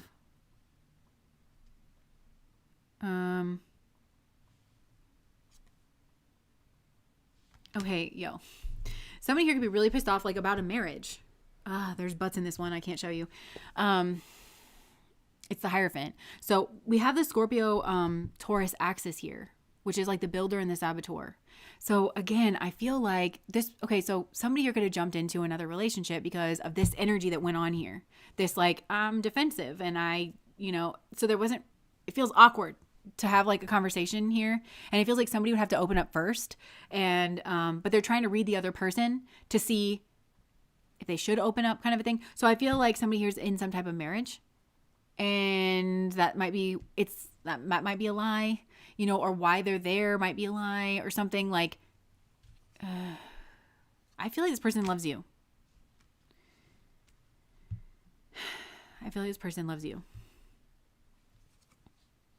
Yeah. You're like, they lie about not being in love with you, basically. They lie about not like wanting you and feeling like you are their world. And yeah, they want to like heal things and make things better. They know that they have some type of fiery energy that maybe subverted the situation in the past. So it could even be that this person gets angry very quickly, or like they got jealous, or they get rash, or they kind of like flare up, and so maybe that's why they jumped in with somebody, and they were already, maybe this person could have already been feeling underconfident or something here. Not that like excuses it, but they know that their energy isn't soft, like in some kind of way. They might even know that they're a player. Let me just see.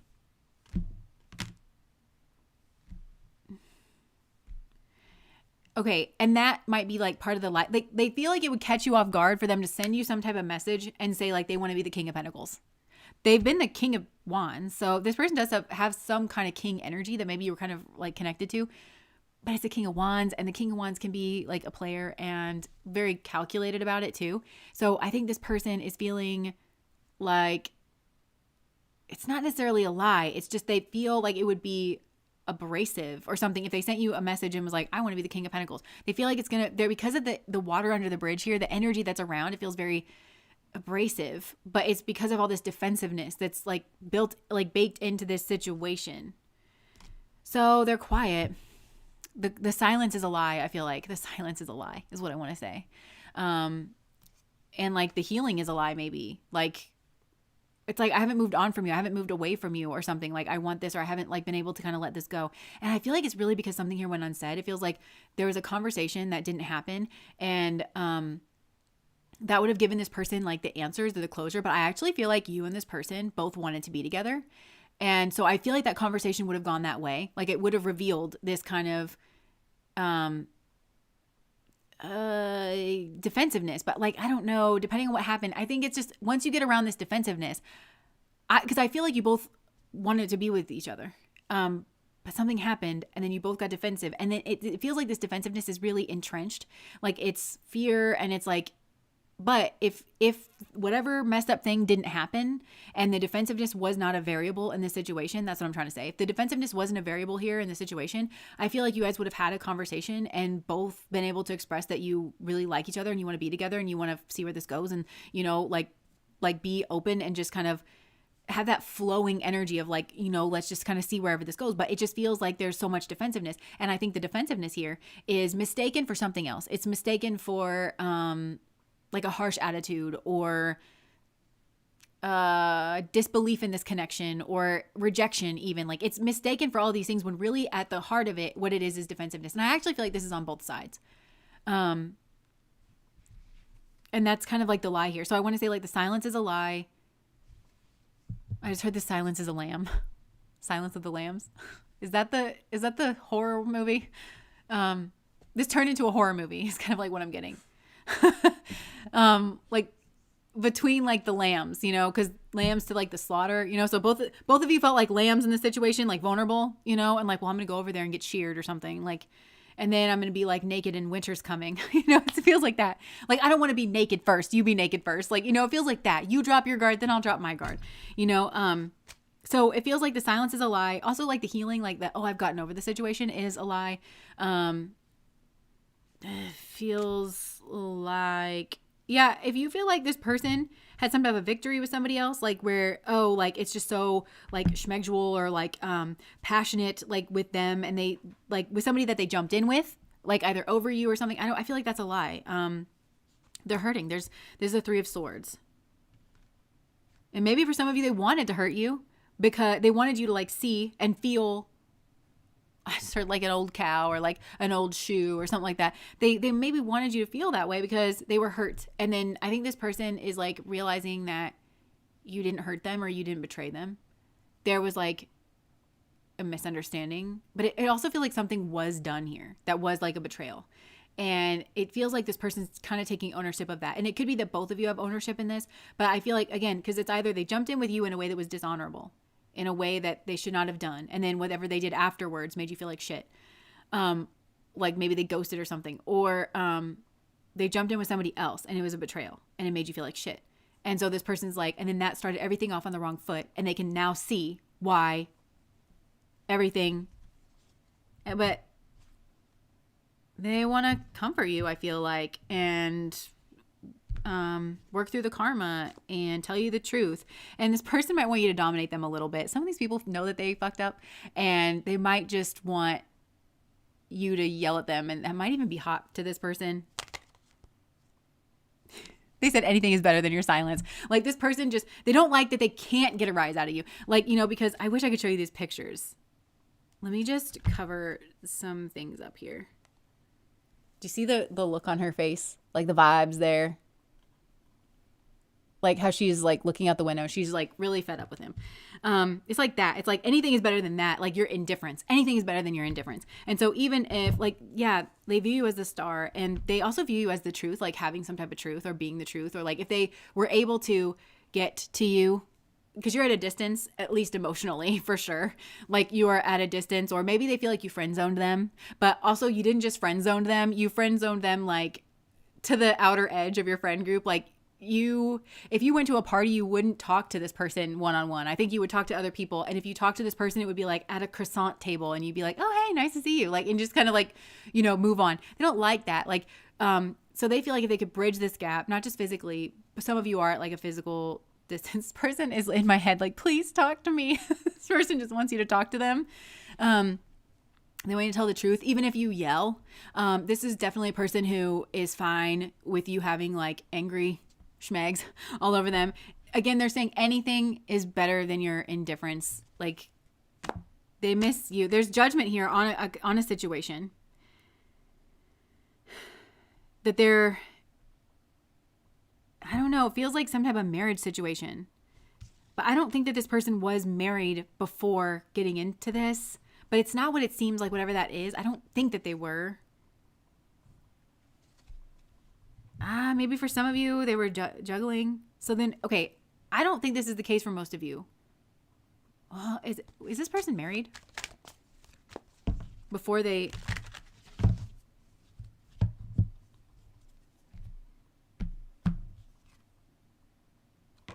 I mean, maybe for some of you. And I don't really like that energy, but I can tell you what this person's saying. Like they're saying that it would have changed the way that you were viewing them, and that they were very cold in that situation and like very detached, but that I still think you should be an adult and handle your business. If you're an adult enough to get into a whole ass marriage, you are adult enough to get out of a whole ass marriage. Like before you go dragging people around in it. This person's kind of like scattered a bit.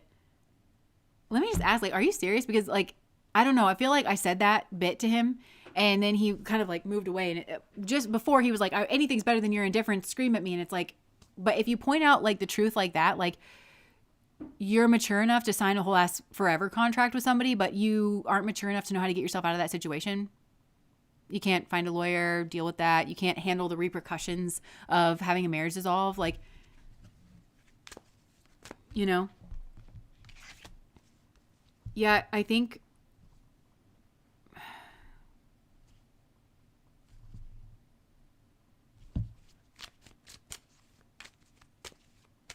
Now I feel like tears kind of pricking out my eyes.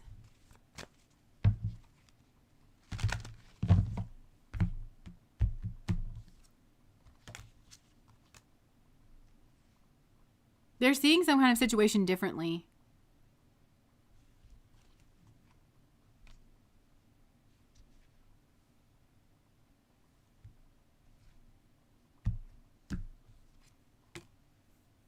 Yo, I mean, this person is kind of not trying to make themselves look good. Like when they're talking to me, I don't really know. I feel like the trust is kind of broken here. But this person is saying that they had, this is just what they're saying, okay? They're saying that they had entire control over that person. They could control that person. And I think they were trying to make you jealous. Oh my God, I just heard please don't hate me. And they're like crying and they're like, they felt like they had control over that person, but they're not happy in that situation.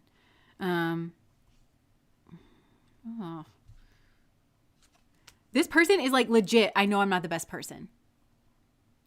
That's what they're saying. Like, I know I'm not the best person here. But my advice to you is like still, so is somebody else in the picture? Yes. So I would still say don't get involved like with this person. It's like if there's still somebody else in the picture. That's just my 2 cents. So what's the lie? I mean,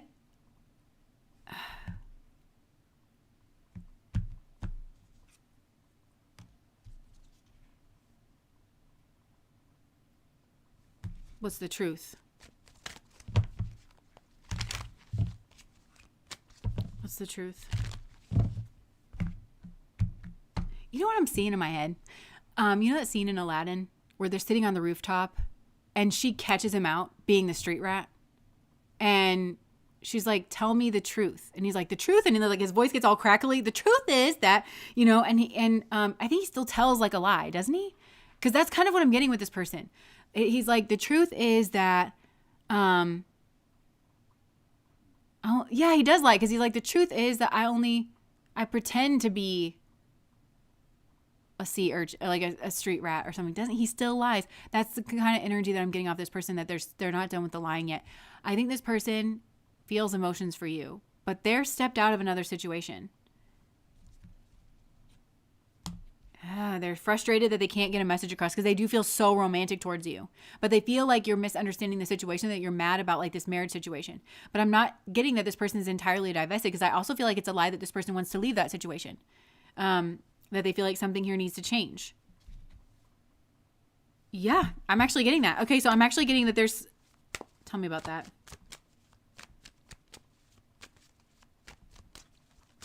Oh my God, I'm so watching Aladdin after this.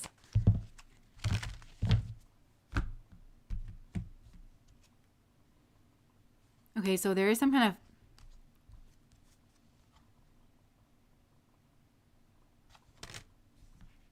I mean, I think they cheat on their partner. What is the truth about that situation?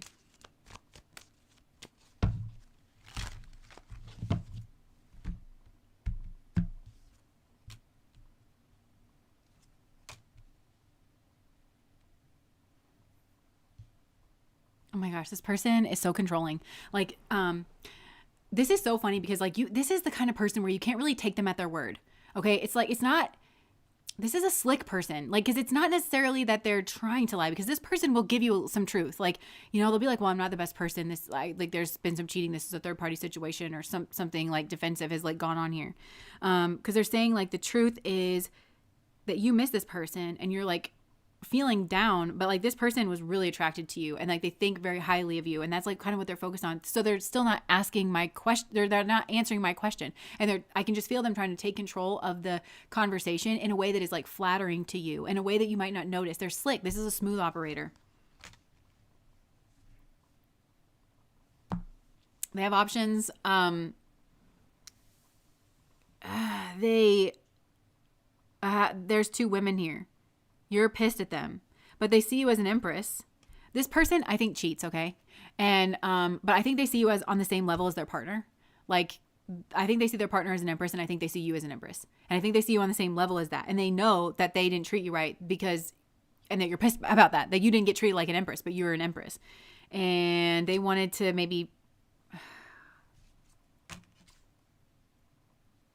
They acted like a rescuer or something, like they were going to come in and build with you. And they were trying to get control over you.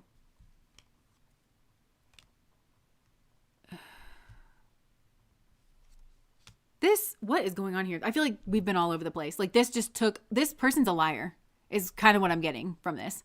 They're slick. They're a liar. They're just a liar. Good Lord. And they're getting some type of judgment. Justice like is happening here, and it could be via you. Yeah, I feel like this person wants two situations or had two situations here, and they're getting some type of like justice, judgment energy.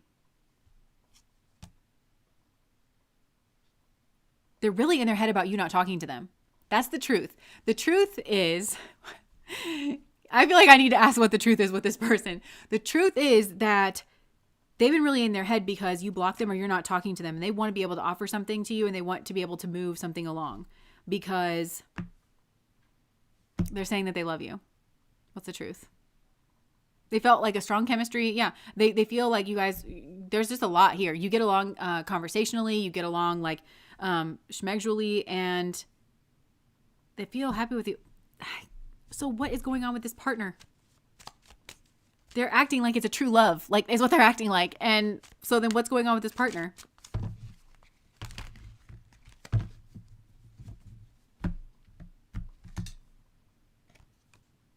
Oh my, this person, I think this person maybe sees you with somebody else, or they're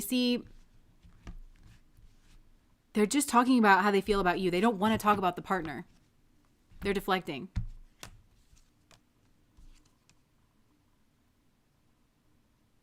So the truth is that this person wants two situations. That's what the truth is. Or the lie is that they only want one of you. This person cheats. I feel like this person cheats. I feel like they cheat with a lot of different people. I think that they put you on the same level though as their partner.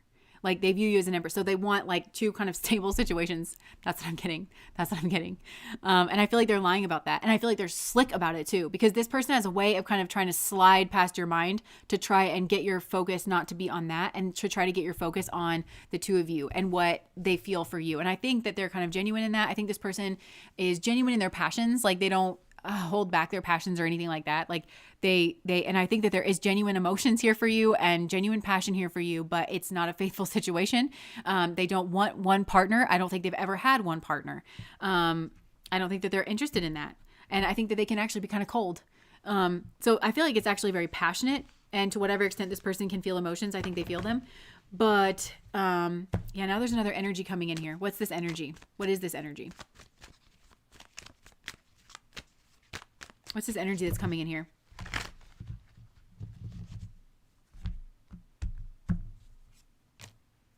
Emperor. Controlling person. This person is territorial. I feel like they don't want you with somebody else. So either they feel like you are with somebody else, or they view you as this empress. They know that you're going to make somebody happy. Like they don't want somebody to have you. Like they don't want that. Because they feel like you belong to them.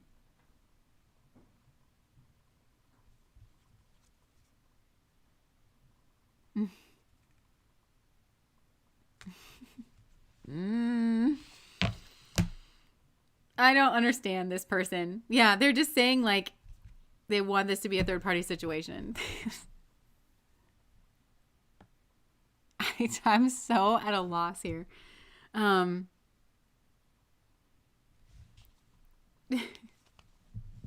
Okay. Is there any other lies, Spirit?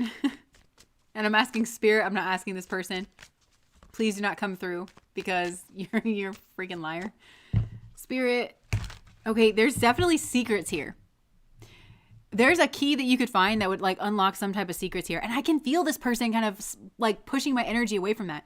What is it that this person doesn't want us to know? And I'm asking Spirit, what is it that this person doesn't want us to know?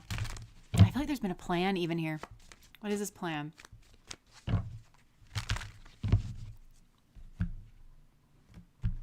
This person, I cannot tell what is going on here, because now I'm kind of getting that this person's playing a mind game. trying to make you jealous. So for some, I feel like you know your situation, or maybe you don't, because it's hard to know this person. I would stay away from this person though, because the truth is that they are a liar and a snake and a slippery fish, and they're hyper manipulative, and there's some type of plan here. And they're also very selfish, and they want what it is that they want. So for some of you, this person is in another situation, and they want both, just like I said. For others of you, I still think the first part of this kind of holds true, where they know that they hurt you somehow, but this person will keep hurting you because, like I said, there's always a third party involved with this person. There's another scenario here that's coming through where there's been some type of plan. This person has like had some type of communication with somebody, and it's like kind of in secret. And the plan is to get you to be their marriage partner. And they view you as the Queen of Wands. Like they have all these genuine feelings for you.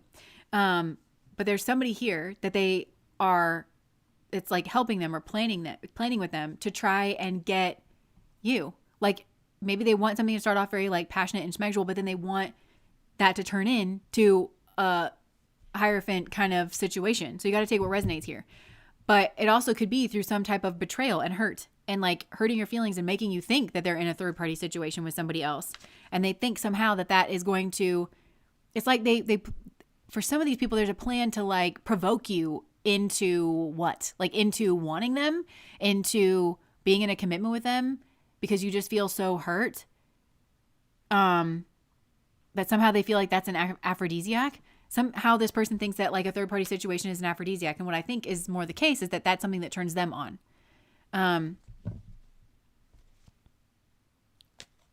And for some, like you're just not responding the way that maybe people usually do.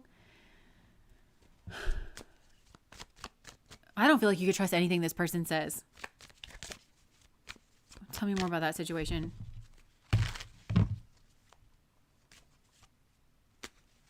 So let me ask you this. If that's the situation and you're trying to provoke this person into getting back with you, why not just talk to them? Why not just ask them out on a date like a regular person? Like why? Okay, because they feel like insecure or like underconfident. What is the truth? What is the truth? There's too much game going on here to say that you feel underconfident. What's the truth? They really don't want to tell me. Oh my gosh, we're back to them hurting you again. The truth is that they know that they hurt you, that they're like, maybe there's a child or some type of family here, and they don't know how to speak to you. So for some, this person's with somebody else and they want to keep that going. For others of you, I think there is some type of family situation that they're tied into, maybe because they had a baby with somebody, but they might not be married. But they want to be married to you, but they know that they're in this kind of situation. It makes them feel underconfident. And so they feel like they got to sneak around to try and woo you with passion and schmegs to try to get you into a commitment. But you have too much temperance. You found your control point here in this situation. You're not falling for this like kind of exuberant, fizzy kind of like their strategy. So then this person's kind of thinking themselves to death. So even in this reading, this person's trying to find what will work. Like that's just the way they're coming across. If you're confused, I'm confused. Like it's just, they're trying to find, there's different situations here for sure. And I feel like you know your situation with your person, or maybe you don't because they're that big of a liar, in which case that's their karma catching up with them. But it's like they're still trying to figure out any little thing that can work instead of just being truthful. Instead of just presenting themselves in a genuine way. And it is like, I mean, they do feel lacking. Maybe not the person who's married. He probably doesn't feel lacking. But this other person maybe does actually feel lacking. That's the one I would believe. And they view you as like being their partner. Who is this that they're talking to? Because I kind of wonder if there's like a sexual thing going on with that person. Who is this person that they're planning with, that they're talking to? They're like, no, don't ask.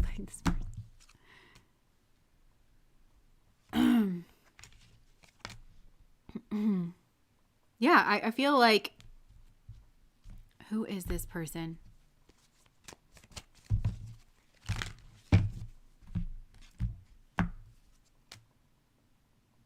Yeah, the Lovers, like, I feel like this could have been okay, so it could be, and take what resonates here, but like, because there's something going on with this person that they are like, if it's this scenario here where like this person like had some type of kid, but they're not necessarily in a marriage, but they still feel kind of wrapped up. They feel underconfident because they want a marriage. Maybe they know that you want like a marriage and family, but that you don't maybe want to be with somebody who's got this many problems and like all this kind of going on. Then it could be that they're actually talking with somebody that they slept with in the past. This could have been somebody that they used to make you jealous, like a friend or somebody that they kind of jumped in with. And it might be the person that they have a kid with, or it might be somebody different. And maybe both of these, why would that person be helping?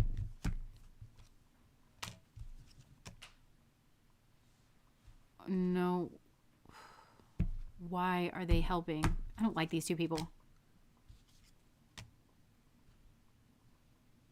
No, I'm not buying it. It's like coming through like,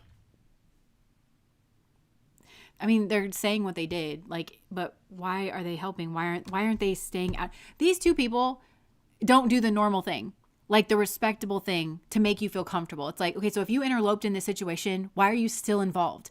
The thing that these two people need to heal is for you to remove yourself. And that if you're really a friend here and if you really mean well here, you shouldn't be involved.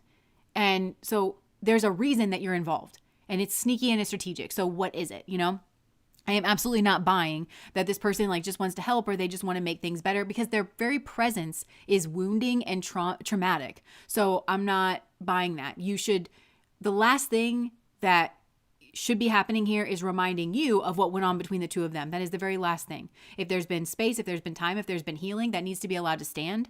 And when he comes back around, he needs to be single and he needs to be honest. And this is not that, but this person's kind of hidden behind the scenes. It's kind of what I'm getting. But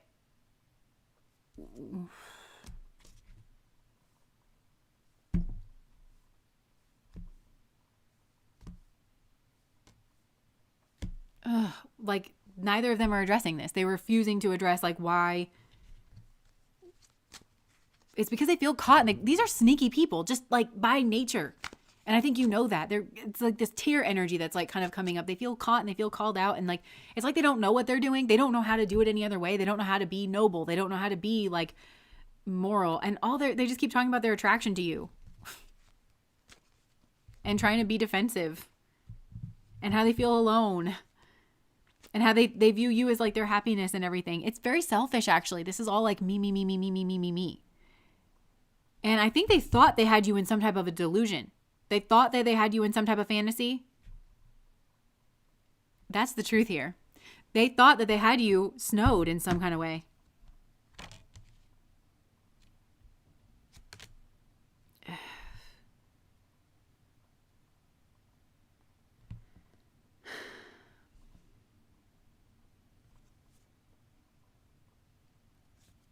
But actually, you're strong and defensive. This person knew what they were doing. This person brought some type of tower into your life and they knew what they were doing. And it was very cold and they want to say that they're sorry. Are you going to say anything else? Or, okay, so now they're maybe talking about this person. Look, this is the exact energy that I'm getting. These people are clothed so I can show you. Like, who is this other person?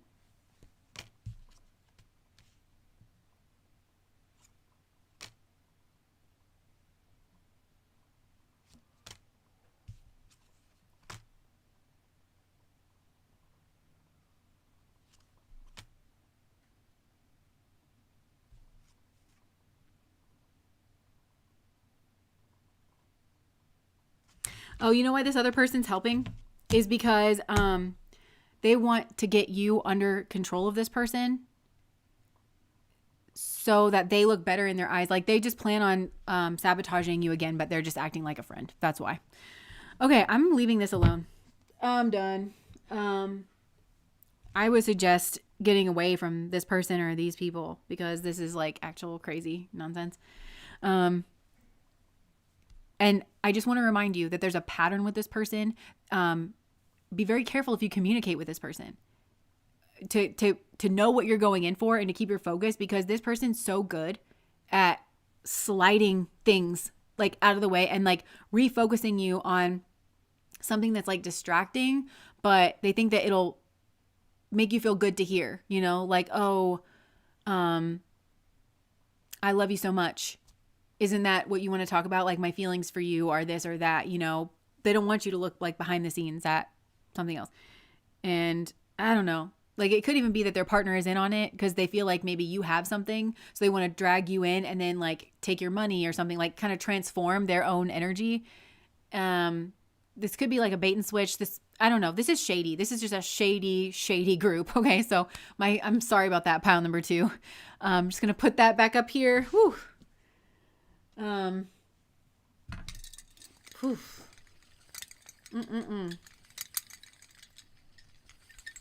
My back hurts from listening to this energy.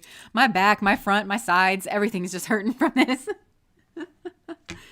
Okay, but it's gone now. It's gone. Yo, con artists, destiny swap. That is exactly the energy that I'm getting.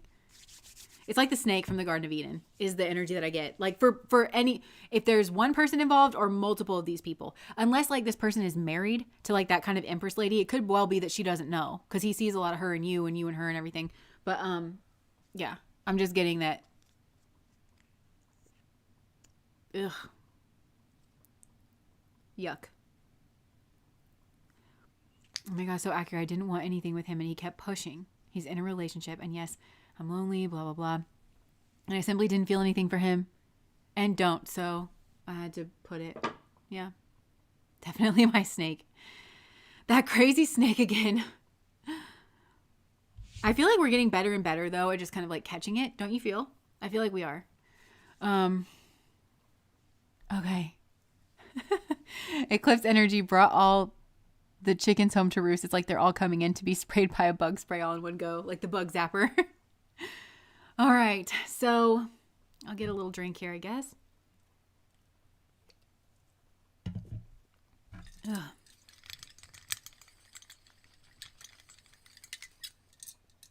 Literally woke up from a dream last night telling me he's lonely. Sometimes all you can do is laugh. So true. Okay. So let's move on to pile number 3 here. All right. Pile number 3. Let me just stretch. Sorry. Okay. Okay. Needed that. All right. So pile number 3, here we go. Who is this energy that we are picking up on? And please, Lord, let it be a sane person.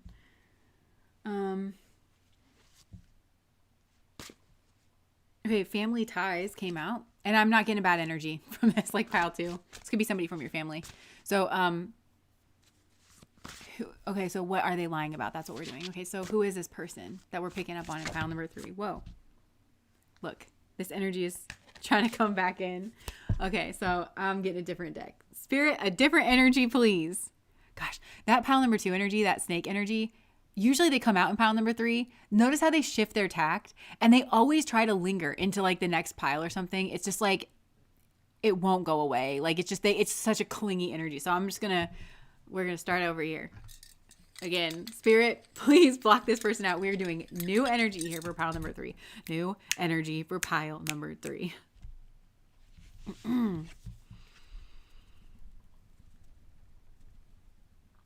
Okay. All right. Now let's try again. Pile number 3. Here we go. Okay. So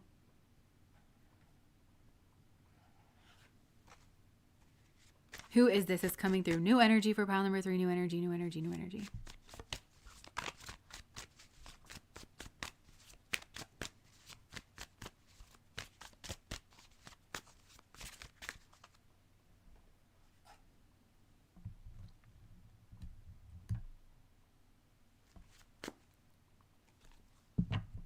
Living in the moment. Who is this person, Spirit? Okay. Firestorm. Okay, so this person was living in the moment and then things all of a sudden like went wrong. They got some type of karma. They found themselves in a dramatic situation. And this person I think is maybe having a bit of a struggle or a bit of a mental breakdown. They're trying to find their way through this firestorm. Oh, look, love child. You remember pile number 2, how like I thought it was the same energy from pile number 1. I'm getting that this maybe is a different energy, so I'm just going to kind of go with this. So they could have had like, okay, this person could have been dealing with the pile number 2 person. It's kind of what I'm getting. So they were like with somebody who was like really shady. There could have been a love child here. It's caused a lot of drama. They're trying to navigate their way through the storm here. Who is this person that's coming through? Rejected? Maybe you rejected this person.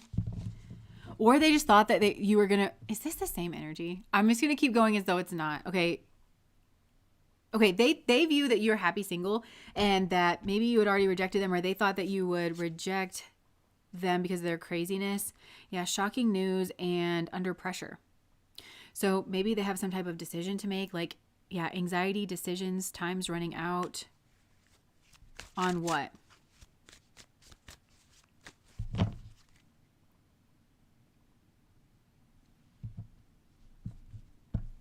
On their true colors. They're losing sleep here. What is this person's true colors? What is this person's true colors, Spirit?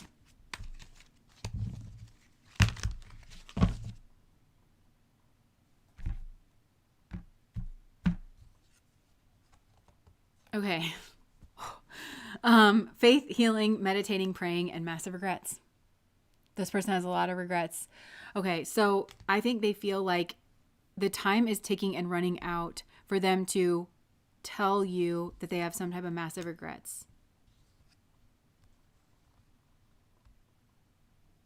Blocked, pop the question, and no strings. So, you could have blocked this person before they got the chance to ask you some type of question, and they wanted to be like, listen, no pressure, but like, and then kind of throw something out there. I think this was maybe they were in a no strings kind of situation. But they were caught by somebody who was like actually very self-obsessed. And okay, I'm still tentatively. Who is Spirit? Can you distinguish this person from pile number 2, please? What is different about this person than pile number 2? I just heard yes. I hoped you would ask that.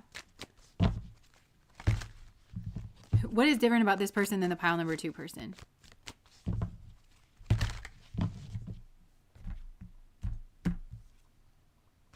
Oh, King of Cups.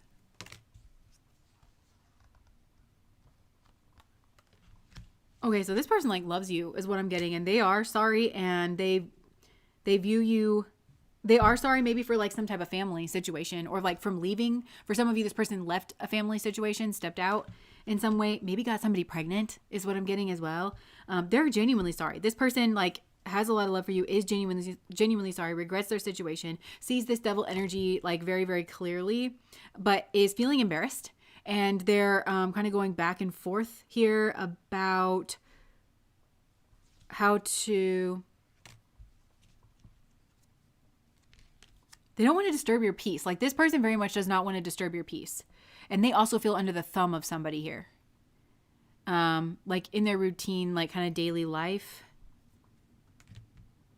Yeah, they're really, really feeling underconfident. But also this person is like very quiet. Oh my gosh. Okay, so this was the person that I feel like when we started off in pile number 2, this was the person that was like kind of trying to come in. And I actually feel like the pile number 2 energy hijacked that energy. So there could be something here like about this where, because this person is just like, oh my gosh, they're kind of coming through in like a meek voice. So this, oh my gosh. Okay, so that snake energy hijacks like this energy, because I feel like for a lot of you, this might be the person that you're genuinely interested in or you genuinely have feelings for, because it is kind of coming through in the same way where it's like, I feel like this person's feeling very underconfident. So remember when I said the silence is a lie? I feel like for pile number 2, you probably blocked pile number 2. Like that person that was coming in, but they're trying to present it as like the silence is a lie or like something like that. This person, I feel like actually is the silence is a lie, but I feel like they want just to talk, but they're just so, I'm hearing the word like embarrassed, humiliated. They don't know what to do. I think they have actually like responsibilities or like there is a lot going on in this person's life. And, they're embarrassed about something and they're really sorry. They're sad too. Like they're just kind of, they feel stuck. This person feels really, really stuck. So they're waiting. This person's in some kind of passive energy. And I think they're waiting maybe on a job or like for something to come through that might help them in this situation, like get back up on their feet. And then they would feel more confident to kind of come towards you. But I think they're also maybe waiting for you, but you're planted firmly here. Like with this Queen of Pentacles. This person's really in their head a lot. So what's the lie in this situation? Sorry, I just don't. What's the lie in this situation? So the lie in this situation is that this is like a happy marriage. Okay, I feel like this situation has really been sabotaged, and it might even be on your side of it because, again, I'm getting so strongly that the pile number 2 energy co-opted like this energy that was trying to come through, like in the beginning where, and this person feels a lot of love for you. There was a lot of pain that was caused via schmegs, and that was either they stepped out, or like they jumped in here, but there's a lie that they're in some type of happy situation. So pile number 2, that means the lie was that they were even that person that was coming in.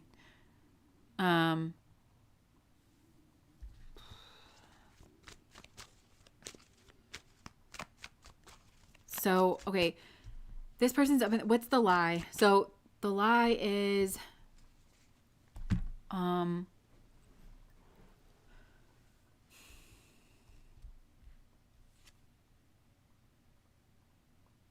this person, okay, the lie is that they're in some type of happy situation. In truth, I feel like this person is like working a lot and they're in some type of like routine. They're trying to build something. They're trying to build their foundation here. They view you as their empress, but they know that they wounded your heart. This is a person who very much knows that. They're like kind of working to come back here to you, but there was a third party involved, or what was going on here then? Get to the juice. Like clearly something happened here. What is a lie about that situation, or should we ask the lie or the truth? What's the lie first? What's the lie about? What was the lie?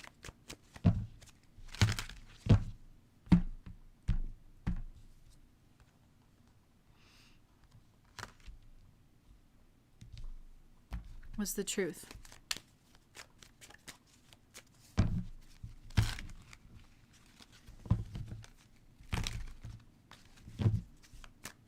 What's the truth?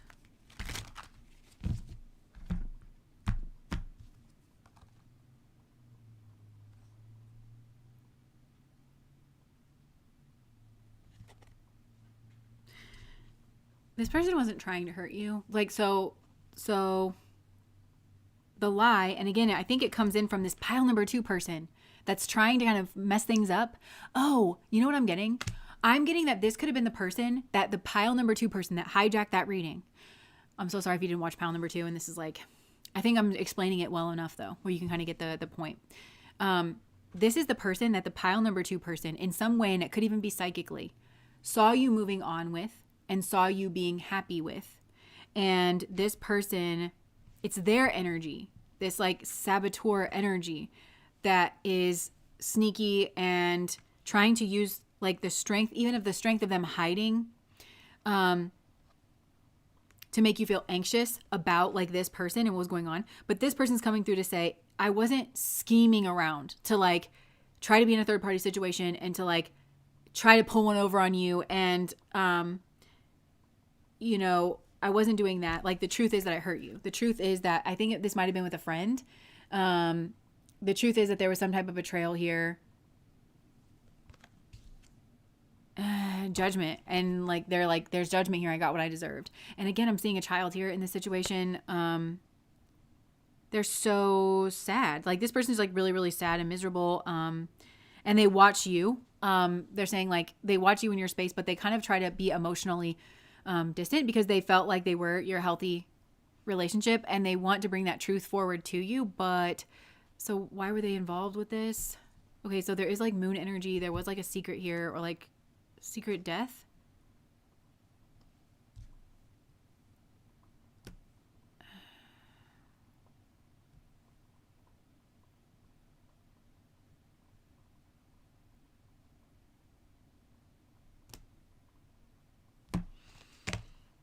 This person was trying to have a victory in the past, and I can't tell. I think I think there might be some confusion here, and it could be the influence of this person, even magically. And don't take that if it doesn't resonate, but just energetically, this person who's trying to ruin things for you. This could be an ex,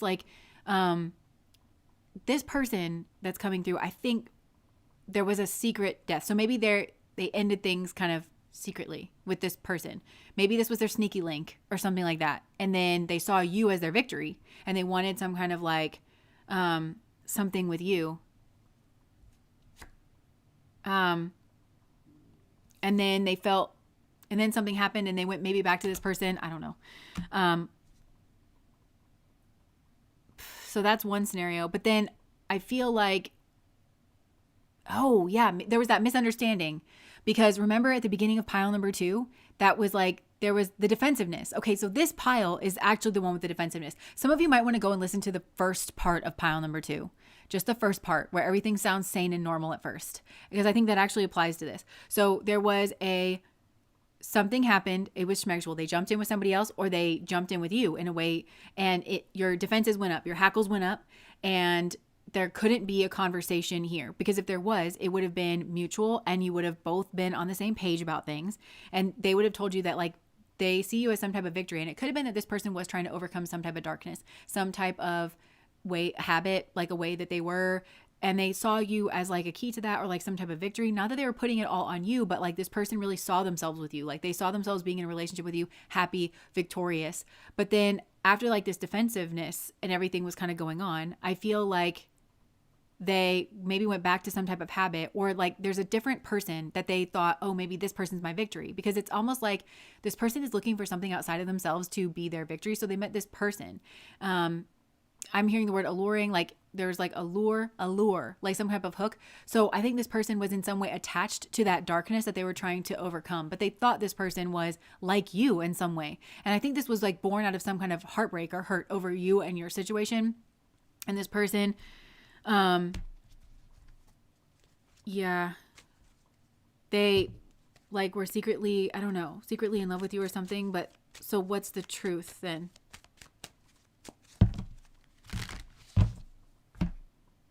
The truth is that they kept you in the dark about a lot of things. This is the kind of thing where it's if I had just been open and honest about my situation, that things...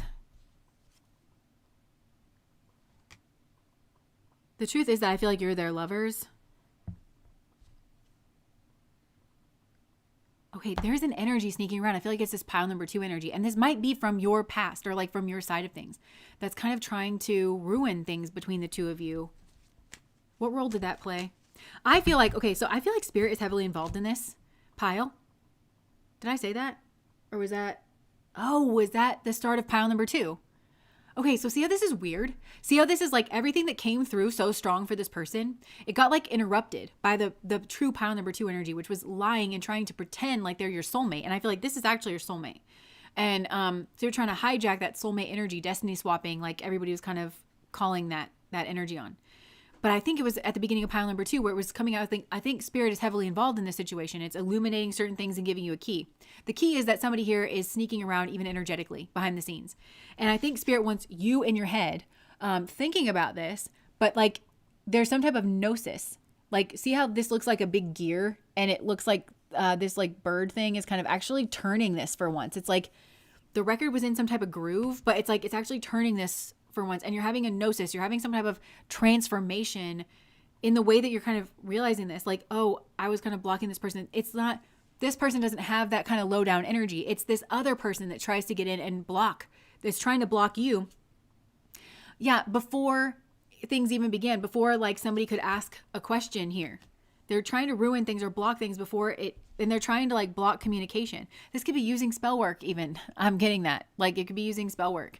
Or just even energy or some type of manipulation, or take this however it resonates for your situation, because I know the spell work thing just seems so far-fetched, but I get, people really do that. It's kind of popular. It's in the zeitgeist now, but even if this was some kind of because for some of you have read your cards for a long time, and it feels like this is a situation where you've had to kind of peel back the layers of the onion.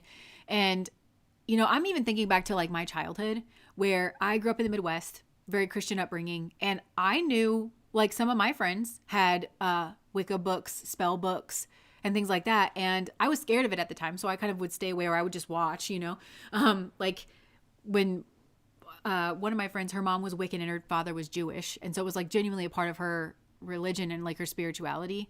And she was like, do you want to partake in it? And like my spirituality at that time was like feeling like I wasn't supposed to be doing that. So, but I was like, well, I'll just sit here while you do your thing. Cause she felt like she needed to do a spell or something. And I was just like, well, I'll just sit here. Cause we were friends and I know she's a good person, So it's like, I feel like this could have been a person who did come across that and who would use this for like some type of nefarious reason. So I feel like somebody here has been blocking this, confusing this, and it's keeping you in an illusion here about this person, and it's keeping you both in this defensive stance and feeling like you have to be independent from each other in some kind of way. This feels very much like behind the scenes though, and this is turning though. The wheel is turning here, but I feel like Spirit needed you to be like kind of in your head about this, in this like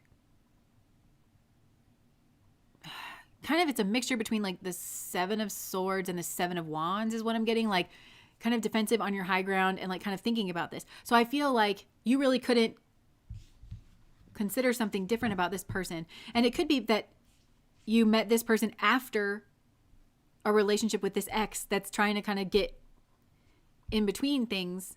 And this person's trying to make you doubt this person and is trying to block communication with this person. So what is the,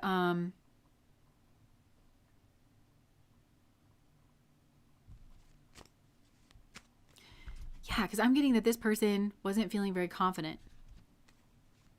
I think they had some type of sneaky link. What is the truth? I'm going to ask this person, what is the truth?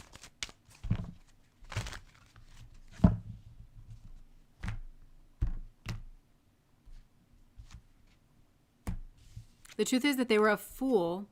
Whoa. Where was that? Whoa. Okay, I feel like this person, like, okay, because it was the Fool card. There we go. This person was the Fool, okay?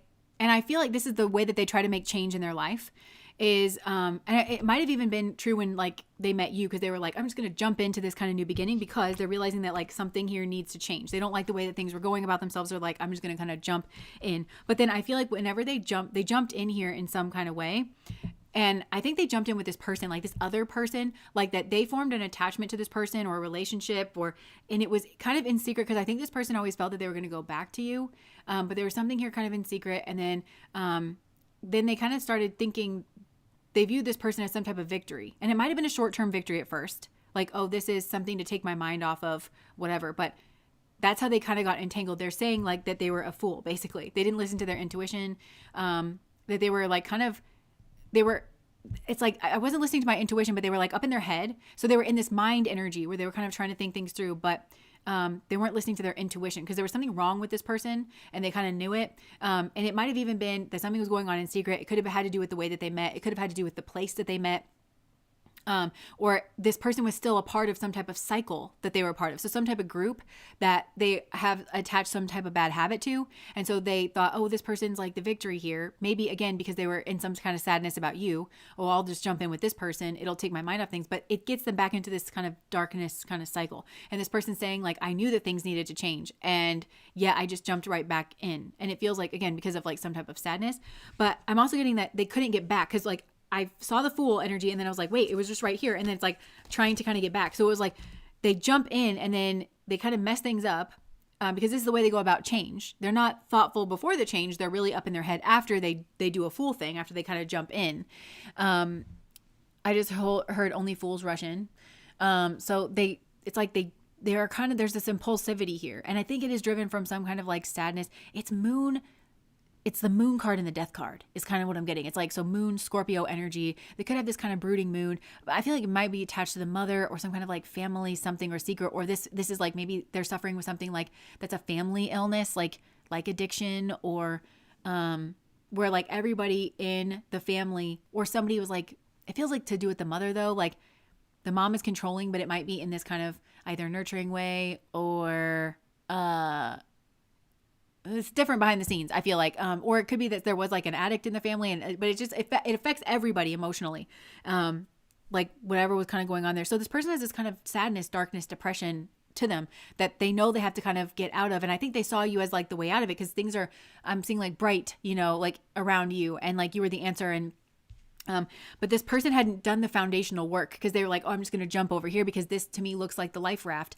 Not that they were necessarily trying to use you. I feel like there's genuine love here, and I feel like you're genuinely soulmates. But it just to me seemed like there was no foundation here. And so this person either jumped in with you in a way that was wrong and violating, or like it didn't honor the love or something here. Or they jumped in again with somebody else. So what is the truth here? This person's kind of like feeling negative because they're like, the truth is that I'm a loser, or the truth is that I'm a junkie, or the truth is that I'm like this or that. Like, they have a lot of love for you, and you walked away. I also feel like there's somebody here who's got a lot of love for them, and they walked away from, and it could be their mom, but because something's not right for them. Like, I feel like whatever group, because it feels like there's a group here. It feels like bar culture or something like that, where it's like the down and outer kind of group, though, where it's like they like to keep each other down, or like restricted in some way.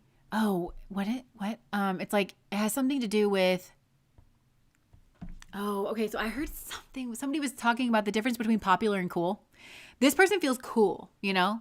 So like they were never really popular, but they have their group of friends, you know, but they were never really like, mainstream is like the way that I want to say it, like acceptable by like a lot of people, but they have this kind of like niche, you know, and it seems like kind of brooding or like bar culture, but it feels cool. It feels like I know my bands and like, you know, and that's my identity. But it feels like this person actually is more popular, like has something about their energy that could actually be different. Like but this group holds them back. I'm hearing the word niche, like they kind of pigeonhole their energy by hanging out with these kind of people and it feels like they hang out to drink, like whatever these people have in common. It's like a sadness, a depression, feeling down and out about like the world, but feeling like they have no agency in changing that. And they do. And this person certainly does. Like they don't kind of belong here, you know? And so they're supposed to kind of leave, but there's a lot of love like actually in that group, but it's a dark kind of love. And I think that's mirrored in their family or mirrored by their mom. It's like crabs in a bucket, you know, like that don't want the crab to ever like kind of get out. So this person could have maybe been crabby. I also feel like it keeps them in a cycle of dancing around issues and like emotionally. So this person, again, maybe rubbed you the wrong way because they did something and then they kind of danced around the issue, or like were trying to make you laugh or be funny about it or something, like, and it just, I don't know. So they're like really in their head, but yeah. So what is, I'm hearing like the truth is that they were living some type of lie here. It's there's a haze here. So there was like an illusion maybe about your energy, but I feel like there also could have been like they were drinking or they were to try to numb out, but and then in that kind of like stupor state, they viewed somebody as like a victory here, and then something happened and it feels like a judgment energy, but a binding energy. So something happened in this state of heartbreak, confusion, thinking this person was a short-term victory, hanging out, like being dragged back into like kind of a negative cycle. So where they jumped in with this person in a way that's very binding. So they could have had a kid, or maybe this is like, this was all like done in grief. That's the kind of energy that, because they view you as their lovers. They view you as their soulmate, their twin flame. Yeah. But, and maybe they are sad that there's a third party situation because they left you feeling like, I'm kind of getting that, like they left you feeling like they didn't care because they didn't express themselves clearly and in the way that they needed to. And I'm hearing again, the silence is a lie. So, but I'm also hearing silence is golden. So I think that could have been around them, like where somebody was telling them to stay silent or something. But I feel like that was a control move. Like this person's easily dominated, to be honest, by this group. And it's because they feel depressed or like sad. And this person doesn't know what a gem they really are. And people are thrilled to be around them, or they're thrilled that somebody who looks like them, acts like them, has the personality traits as them, is in their little like sad, depressed sow kind of group. And they want to keep hold of that because it's like an opportunity they don't want to miss, you know? And so I think this person's entangled in that. But this is something where they have to kind of come clean or overcome their depression or something in order to get up and away from these people. And they love these people, but these people try to control them and they aren't honest with themselves about that. There's a real judgment here. This person needs to be alone, first and foremost. They need to be in that kind of like hermit energy.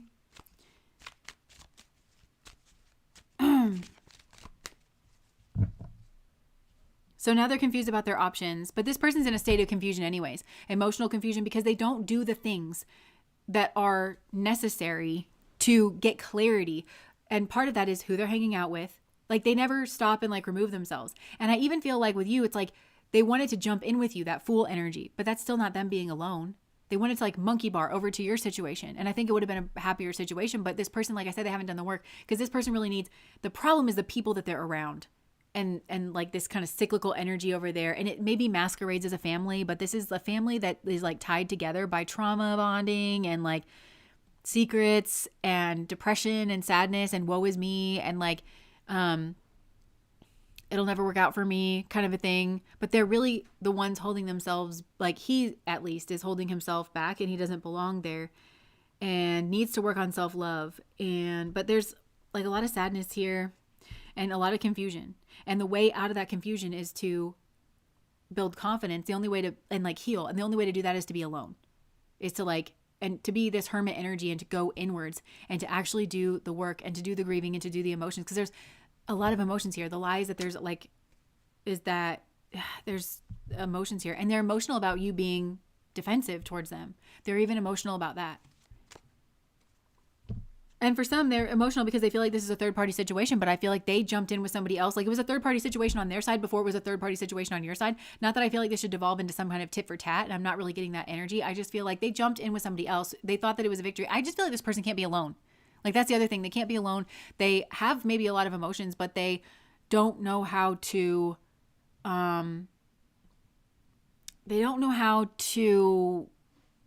process them to make them productive. They just are bogged down like by those emotions. And they're real and they're there and they need to be acknowledged and they need to be felt for as long as they need to be felt, you know?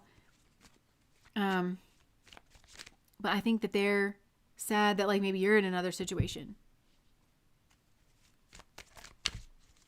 So what's the lie here?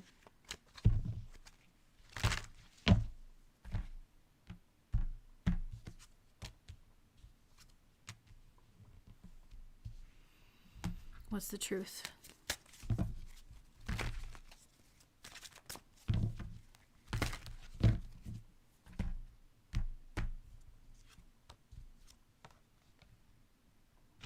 Okay, so the lie is that they're blocked off from you and trying to kind of move away from you, like emotionally. And the truth is that I think they watch you and they view you as the higher cup, but they just feel judged. And they feel like there's all the secrets and stuff that like kind of has to come out. And they feel embarrassed by, but again, it's like this depression kind of apathy kind of face of, and like this feeling on shaky ground and like uncertainty. They know that it's like kind of crap here, but also there's like, somebody asked in the chat earlier, like, are any of these people capable of taking accountability? And this person like would want to, but they are so bogged down by their emotions. Because in order for them to kind of take accountability for the decisions that they made here and to realize it was a choice, because this person feels like they get swept away.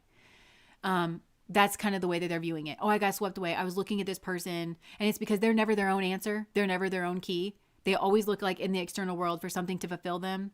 This is kind of like an addictive person, I think, like an addictive mindset. They jump from one thing to the next thing, but all of it is like sensorial, and it's to drown out what they're feeling on the inside. And this person, I think, is actually very scared of going to the inside. Because it is so turbulent and deep, and it's just like a lot of sadness and I think like self-hatred, that they did manage to sabotage this and that they did manage to like mess this up. And that's why this person gets back into these cycles of like numbing out in whatever way they choose to numb out. And they get trapped in this like sensorial kind of cycle. It's all numbing though. It's all numbing. And so, yeah, I just think that this person loves you. They love you. But they're a mess. They are a bit of a mess, and they're embarrassed by that. But I don't think that they were alone. I don't think that they took time to like heal or process their feelings or anything. Because if they had taken some time to be alone and process their feelings, they would have come back to you. And it wouldn't have been in this fool energy. It would have been like in this hop over kind of energy. They would have actually laid the foundations. And I feel that if something broke between the two of you, that's why. Like Spirit needed this person. Spirit knew that this person hadn't put in the foundations. And so that's what they needed to do, and then come back. And this was actually an opportunity. And this person feels like they messed it up. They feel like you're their truest love. They really do. They feel like a fool. They're really down on themselves. The truth is that they feel responsible. And the truth is that now they've got a lot on their plate that they really weren't ready for because it was all done in this Fool energy. So they have a lot on their plate. They're trying to deal with their like routines, but they're not exactly very good at it.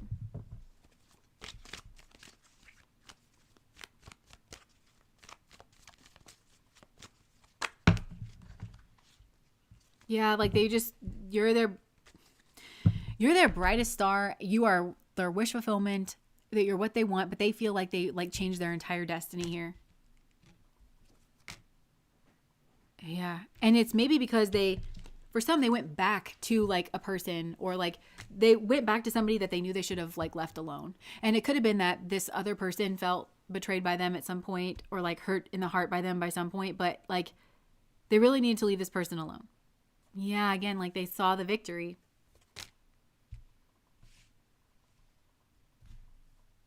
It changed their destiny. Yeah. And now they're at a distance from you. And they feel like things ended badly. So, yeah, it's like this spiral. But is this person alone now? If they're in a marriage, it's not invested into. Like this person is not present, like in that marriage.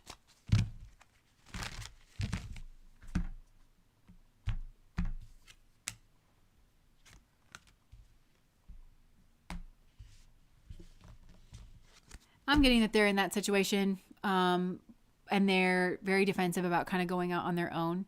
And it might not be safe because there's this like energy that's lurking. It's like they kind of can't come towards you because there's still this energy that's like lurking that tries to sabotage things in between the two of you. Let me see if I can't get some information on that. Like what is this energy that kind of, it's like tries to control. I'm feeling like it's an X, to be honest.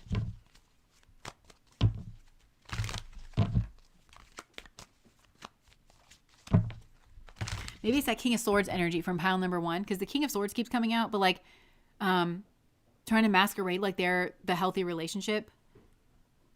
But this wouldn't be a work situation with that. It would be a home situation where this person tries to dominate over you and they can just see that you are, growing and expanding or something here past them. But what's this energy that tries to like get in between the two of you? Now it's trying to be defensive to sneak around. Look, the King of Swords. Look, trying to hide, trying to pretend like they're the healthy relationship, but they're just like really, really angry and watching this. Knight of Wands.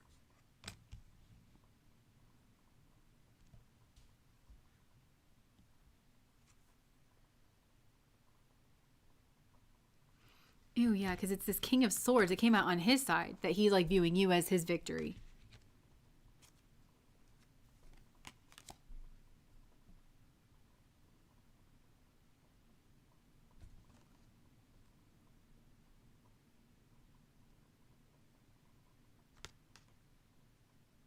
Yeah, and I feel like it makes this guy feel less than what he actually is. Because he's the King of Wands. But why does he come across like the Knight of Wands? This is player energy. This is kind of in and out.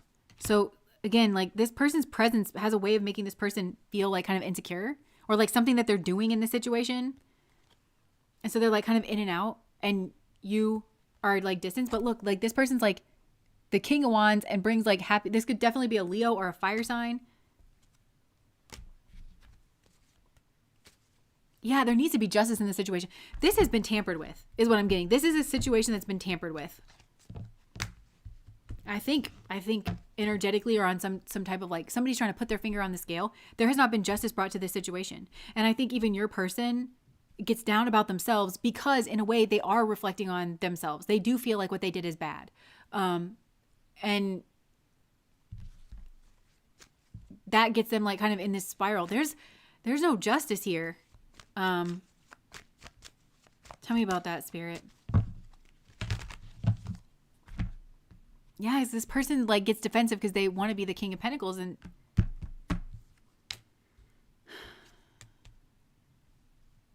they were well on their way to that. Like this person got sabotaged on their way to that. And I feel like this is in their soul or in their auric field. This is like some scar. This is a scar kind of in their auric field that they got sabotaged on their way to being, I think, your King of Pentacles. There's a lot of Pentacles energy here. Laying a foundation, moving towards like King of Pentacles and 10 of Pentacles energy. And then they got tempted here. This person who interjects, it's very much like the snake in the Garden of Eden. And for those of you that resonate with twin flames, because the Lovers card keeps coming out, and like that's very Garden of Eden in this deck. And like just in general, like in other decks too, like there's always like the snake there. I feel like there's just the snake from the Garden of Eden, this like tempt person that's trying to like, I don't know, tempt this kind of situation. Yeah, to divert the path here. So that's what this person kind of like fell for. It's like this temptation of the snake energy, but I feel like the snake might be on your side of things. Like an ex, somebody that wants you, wants to control you, wants you to think that they're the healthy relationship, is sabotaging this person, and they can overcome it, and they should overcome it.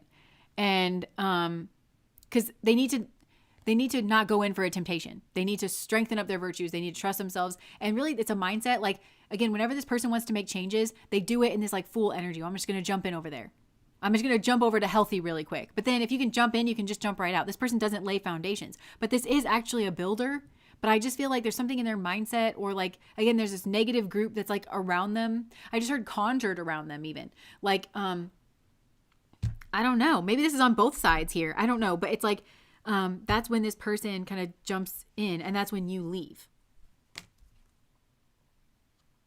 Yeah, and then this person kind of oversees something here, like a change in destiny, or like destiny swapping. That's what this is. But you're putting up your defenses to it.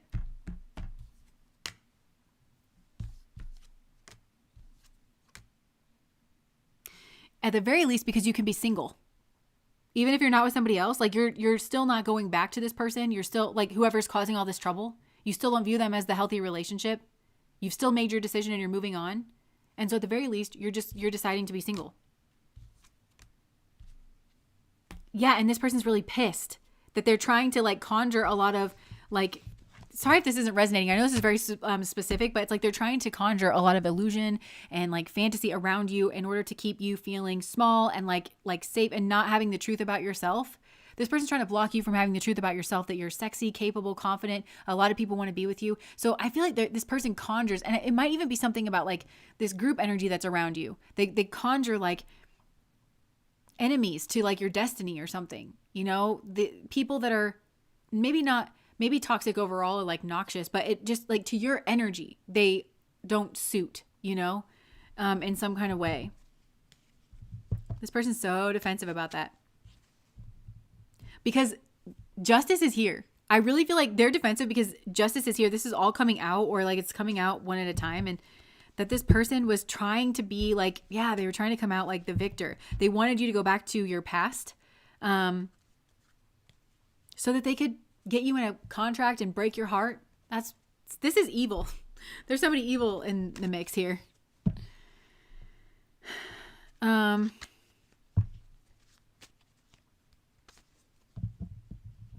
nice guy men conjuring the dysfunctional men to make them look nice. Yeah, I mean, they're definitely trying to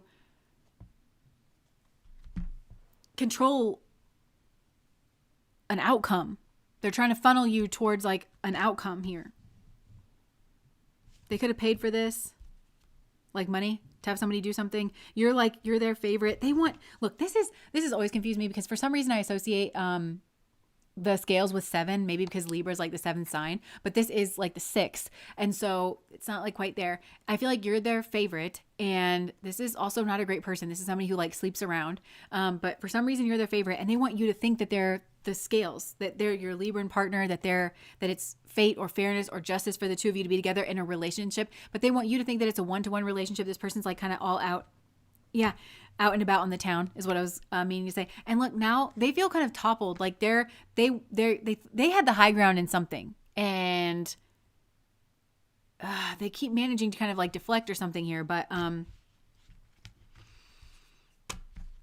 there has not been justice brought to you in this situation, because this is you in your red dress, powerful, seductive, sexy, not knowing it, being bound in some kind of way, but you can get out of this binding, stuck in some type of mindset, like there's some type of authority over you, and specifically like over your mind, because it's like where a halo should be, you know, but it's like this person's blocking it out with some type of like, they don't want you to see that you're the empress, like either to this person or just like in general, they don't want you to see that you're the empress. There's a game going on here. They're really clinging to this. This is an abusive person and an abusive relationship. But they try to act like they're healthy. They try to act like they're the King of Pentacles, but they're not. They've put their finger on the scale in some way, and this feels energetically or like magically speaking here. Oh. And there's judgment. It's like coming out now. That there's been a rivalry here behind the scenes. There's been a competition here or a rivalry to try to get you so that you view them as having the higher cup. This is the snake from the Garden of Eden. This is like the person trying to tempt you away from your soulmate. And there's judgment on the situation. And I keep looking down and seeing this blocked card. Maybe this person popped the question or wanted to pop the question, or like there was this like no strings. Like they're like, oh, I don't want anything from you. But then like they were trying to pop the question or something, or they were trying to get you into some type of bind. At the very least, this is an energy, you know? But like there's judgment here. And I feel like Spirit is actually blocking this person. They might be trying to look you up online.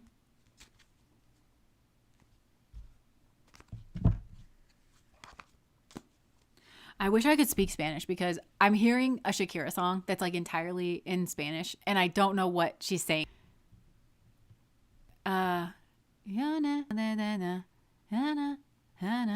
Just in case anybody recognizes that, like it might be a mess. So going back to the person that you actually are trying to tap into before this person like hijacks things, what do they want to say? What do they want to say? I hope our paths will cross again in the future. There is this passive energy coming in from this person. They're a little bit like a broken bird, you know, with like broken wings, kind of. I'm working on myself each day so I can come back to you. Please be patient because I'm afraid of commitments. I hope the future will bring us together. I love you so much no matter what. There's just a lot of love coming in from this person's side. Anything else that you want to say? I'm secretly obsessed with you. And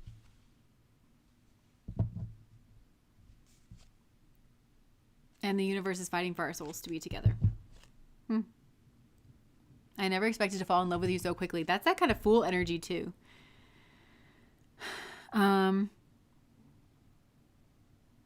Yeah. This is sad. This is a sad... Because I feel like what was almost weaponized against the two of you was both of you, like the actual soulmates here, kind of... Like he feels like something here is his fault. And... you maybe feel like something here is your fault or his fault. I do think that he messed up here. I do. I think that he jumped in with somebody. I think that he should, and I think Spirit agrees. That's because Spirit keeps calling it foundation. There's no foundation set within himself because he's scared to go inwards, and that's the kind of foundation that we're talking about here. So I feel like he hadn't set that foundation, and it did cause an ending here. But he is not the way that this other person, I want to say guy from your past, is energetically like kind of trying to paint him and portray him. He's not that way. And he might even think that he's that way because he like messed up in this situation and then couldn't get back to like, didn't know how to deal with it, didn't know how to process it. So I feel like that's what Spirit is trying to say to this person, that they need to get in their hermit mode and they need to maybe leave this situation. Let's just see. I think they feel like they're heading towards an ending in that relationship. What's going on in that other situation? This person seems like maybe they'll talk more about it.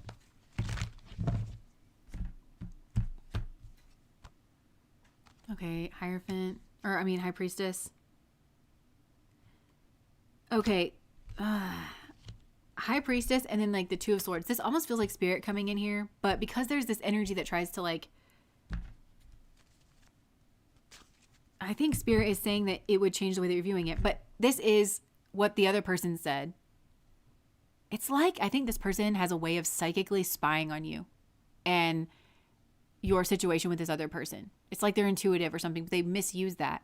And then they warp it to manipulate to their situation or something here. But let me just see.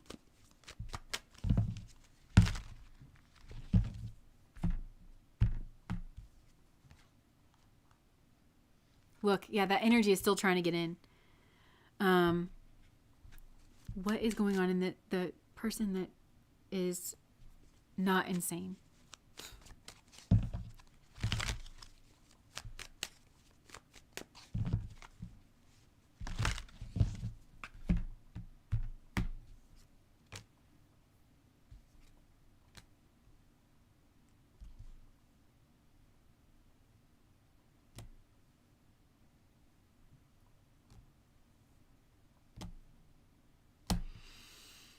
I can't get a lot out of this, and I can feel that energy trying to tamper, but they might be gearing up to tell this person that they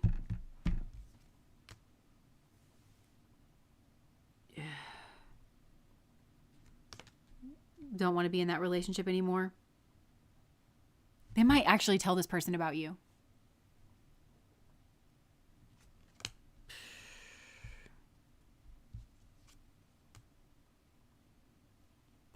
This person, I don't even think that that's the right move.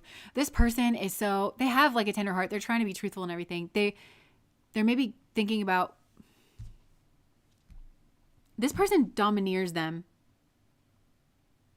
They have, I don't know. They just seem to be like innocent. We've seen this 100 times. Like they seem to be one way, but they're actually very controlling.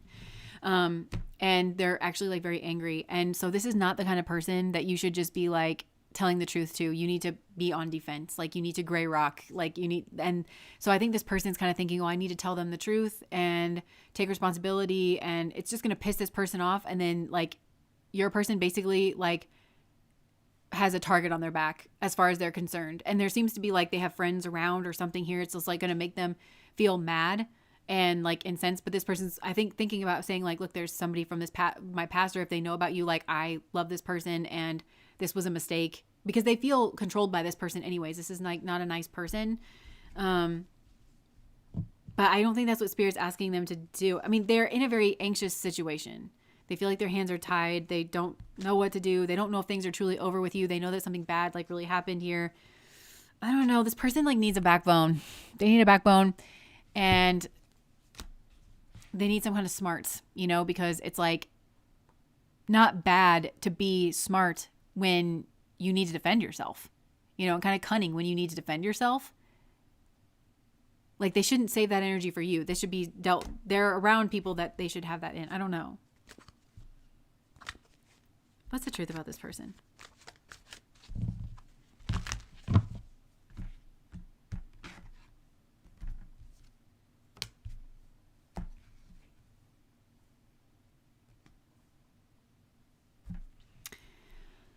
I think if they can get themselves to hermit mode, they're going to level up very quickly and they need to be able to find their balance point, because this person, it's coming across as that King of Swords energy, maybe in the first pile, has their eye on this person, like psychically. And I think they have their eye on you. And this person basically, I think this is the path, to be honest. Like, I think it's easy to look at this and say, there has been tampering and there has, but this person should be able to withstand the temptation and the tampering, and so should you. And so whatever obstacles have been thrown on your path, I feel like it's important to be able to just withstand that as a person anyway. And like, that's what Spirit is trying to get this person to do. That's their path forward. Is to go hermit mode, go internal, and then they're going to boss up to some kind of temperance energy. And they are not going to view their victory as something in the external world. This person, that's a bad habit. That's the habit I feel like this person needs to break, because they're so scared to go inside because something happened to this person. And I think you might know that. There's for some reason, this person is just scared to death of going inside and actually like sorting out their emotions. They're scared of what they might find there, because I think they think they're going to find there is inadequacy, but it seems like their inadequacy has taken over their whole life anyways. So you might as well deal with it and like kind of look at it. But this person has to get brave enough to like kind of go in there with their light. They might really need Hecate, to be honest. Like maybe even ask Hecate to go help this person. But like, because they need somebody brave and feminine, I think, that just like, let's go right to the darkness. I got this lantern. Like, let's go. You don't have to be afraid of the dark, you know? Like they need that kind of energy to be able to make right with you, because them making right with you is actually being the builder that you know that they can be. And moving from that Page of Pentacles, because I feel like that's when something gets like thrown in their path traditionally, like with this energy that's trying to interrupt. They're a Page of Pentacles, so they'll be kind of gaining, but they're still very at the beginning, and they feel like kind of, I don't know, underconfident. And so that's what happens. But really, this person's supposed to go from the Page of Pentacles to the King of Pentacles to the Ten of Pentacles. So there even could be a big leap here, you know, like if they just held on, like there's like some type of big leap here, but they have to learn how to be stable and build that foundation and actually keep building, and not to go in for temptation energy. And the key is that they are the key, and that they need to find their victory for themselves and within themselves. And this person may need a lifetime or something where they are single, where their life path and their highest path is to just be single, you know? Because I feel like this person always has a person around, but always has people around. And it's like there's too many voices and it's wrong. So, okay, that's what I have for you guys. This has been a long reading, but mostly because somebody keeps trying to hijack it. And so then you have to figure out what it is and then backtrack and then figure out what's real and like what's not real. And I feel like that's maybe been this situation too, like between the two of you, where it's like it's just taking longer because it's being messed with. Okay. Compassion, compassion, compassion. He needs the dark mother. Yeah, that's true.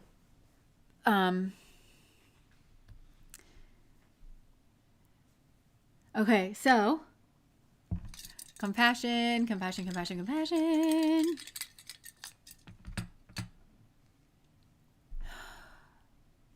Okay. Moving on to general messages. I already put the thing up there. Why not? Let's go. So, okay. New energy, please, Spirit. New energy. Guilt is old energy. Okay, so new energy, Spirit. New energy.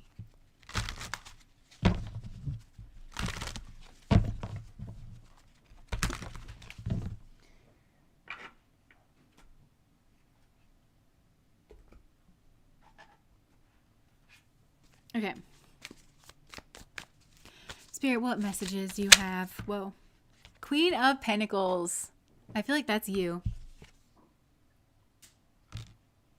Oh my gosh. Okay, so this has basically been the theme of this, is like we're kind of unearthing this like energy, but I feel like this person is like sad and dejected that you are like found your stability. There's somebody here that is like that. And they are like kind of coming forward. Alex is saging around us. They're coming forward and they're saying that they're sorry. This is reminding me because it was this exact card that came out in another reading. I can't remember where it was, on the channel, on Patreon, if it was on the live stream but where I was like, somebody was very jealous of like you and your partner and like your dynamic together. And, I think this was on the channel. There was a couple readings that were starting to come through. Yeah, I'm seeing the envy card in my mind. That was another one that came out. So like this person was just very envious of like you and I think maybe like your stability, and they were envious of your stability is what I'm getting. And again, this could be this ex. I feel like this is this interloping energy, and they're kind of dejected and they're acting like maybe they're going to turn away from this, that maybe they found some kind of control point, but I wouldn't trust this energy as far as I can throw them. They're very manipulative. And I think it would take a lot for this person to really give up. It could be that they're going to give up though, because now you can see them in the reading. Like, I feel like they're losing their ability to hide. They're losing their ability to kind of like manipulate. But, they saw you, I think, and like your stability. And I feel like this is like the way that you hold up to their tactics. And look, the King of Swords keeps coming out.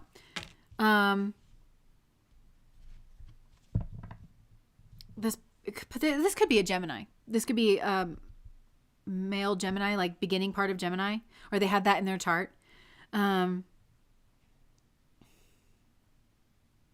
They're just feeling sad and dejected. Okay, the reason that I'm kind of allowing this, because usually I want to go in with like a different energy. I can just feel like it's not going to go away. So I'm just going to kind of sum this up really quick, and then we'll see what else wants to come out. But you are, I also think that they wanted you to feel odd or different, or like your body type wasn't good enough or something like that. But you are taking back the crown. You know that you're beautiful, and it's really like got this person feeling a certain way. This person wanted you to feel in your head about your body. So if you're feeling any type of way, that's another energy that is like very much present. You're the favorite here. Like, so you're, yeah. So look, the light is shown on this energy here. Look, the judgment has come out, the burn book. I feel like this person could have said really mean things, maybe about your body. They want to take responsibility. This person needs away from you. Go away. Go away. If you're trying to apologize, go away. That's the way you apologize. Apologizing doesn't need words. They don't need your closure. You need to go away. Oh my gosh. This person like is psychically communicating, because when I tap into your energy, this person is there. Like I'm trying to tap into you, and like their energy is there. And so they're trying to say, I don't care about this person. You know what the most frustrating thing is about this person is that none of us care. None of us care to hear from this person. but they just insist, you know? They just insist. They're like one woman or one man blockade. And so it's not endearing when this person tries to come forward with an apology, because it's like they want this intimacy. They want this, like, you to accept their apology or something. Like, how do you think this is going to go? You've been wanting this person to leave you alone. That's what you want from this person. But an apology is a space where you can make amends and like make some type of intimacy. It's like, you don't want that with this person. Look, now they're pissed. This is the real them.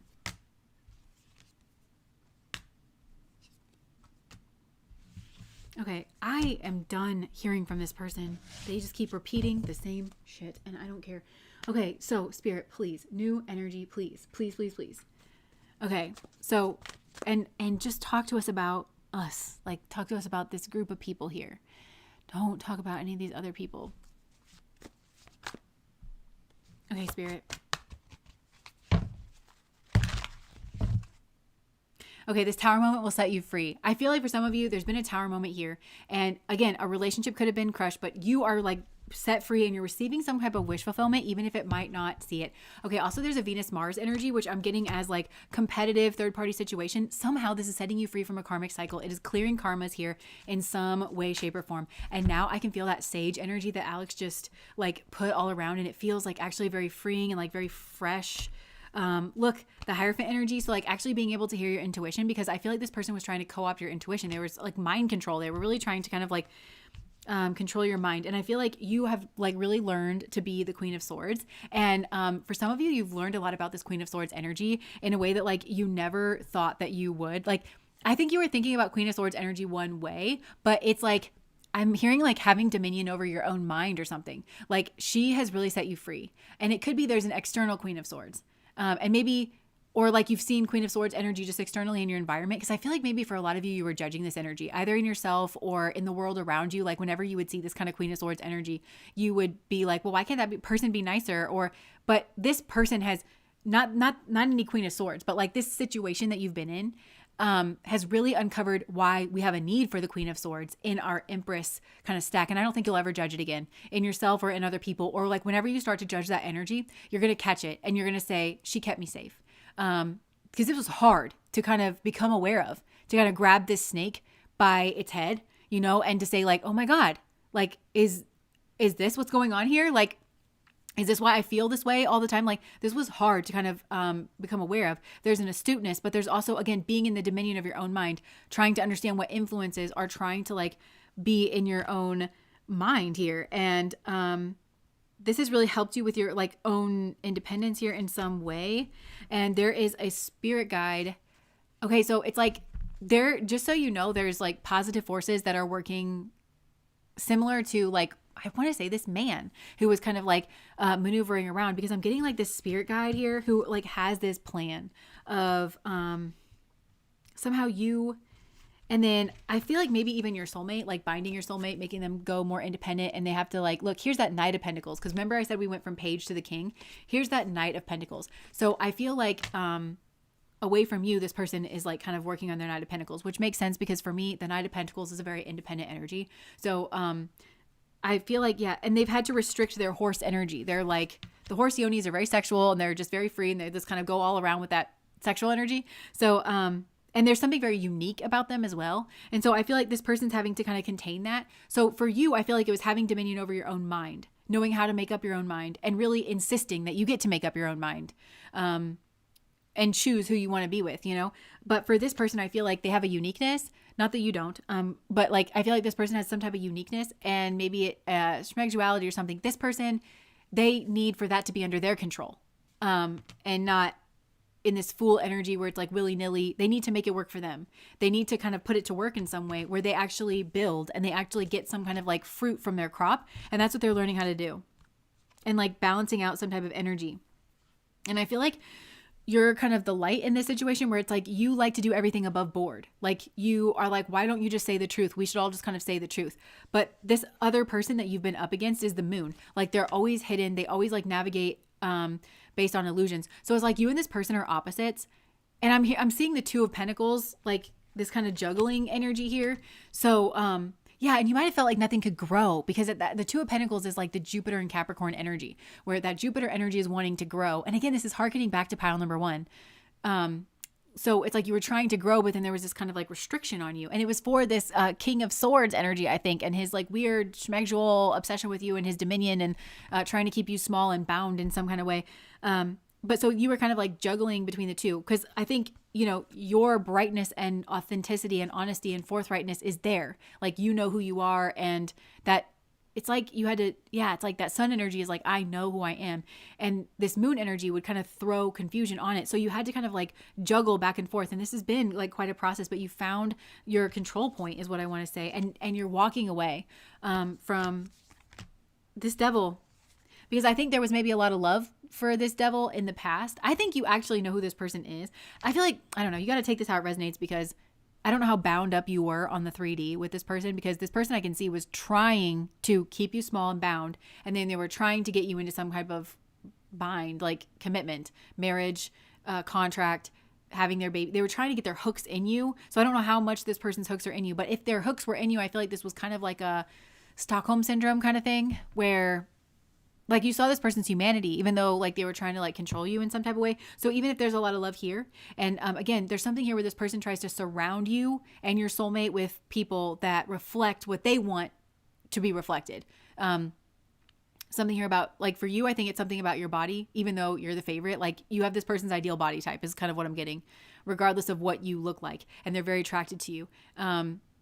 But they just got to have everybody else too. But like, they don't want you to know that. They want you to feel insecure, and they want you to feel like your traits that I think tend towards expansion and knowledge and leadership, they want to critique those, and they want people to judge you. So that's what they were trying to do. And they were trying to surround you with people that they had either poisoned, like via their direct, you know, manipulation, or just again, energetically, they were trying to surround you with people like that.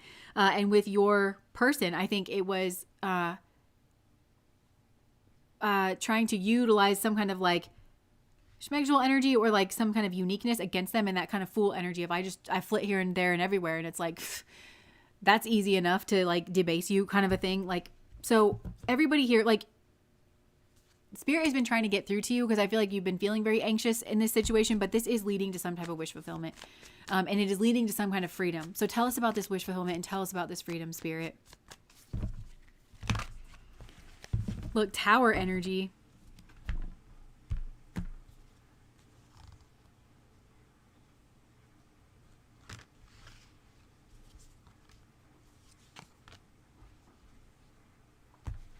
But what is this freedom? Tell us about that.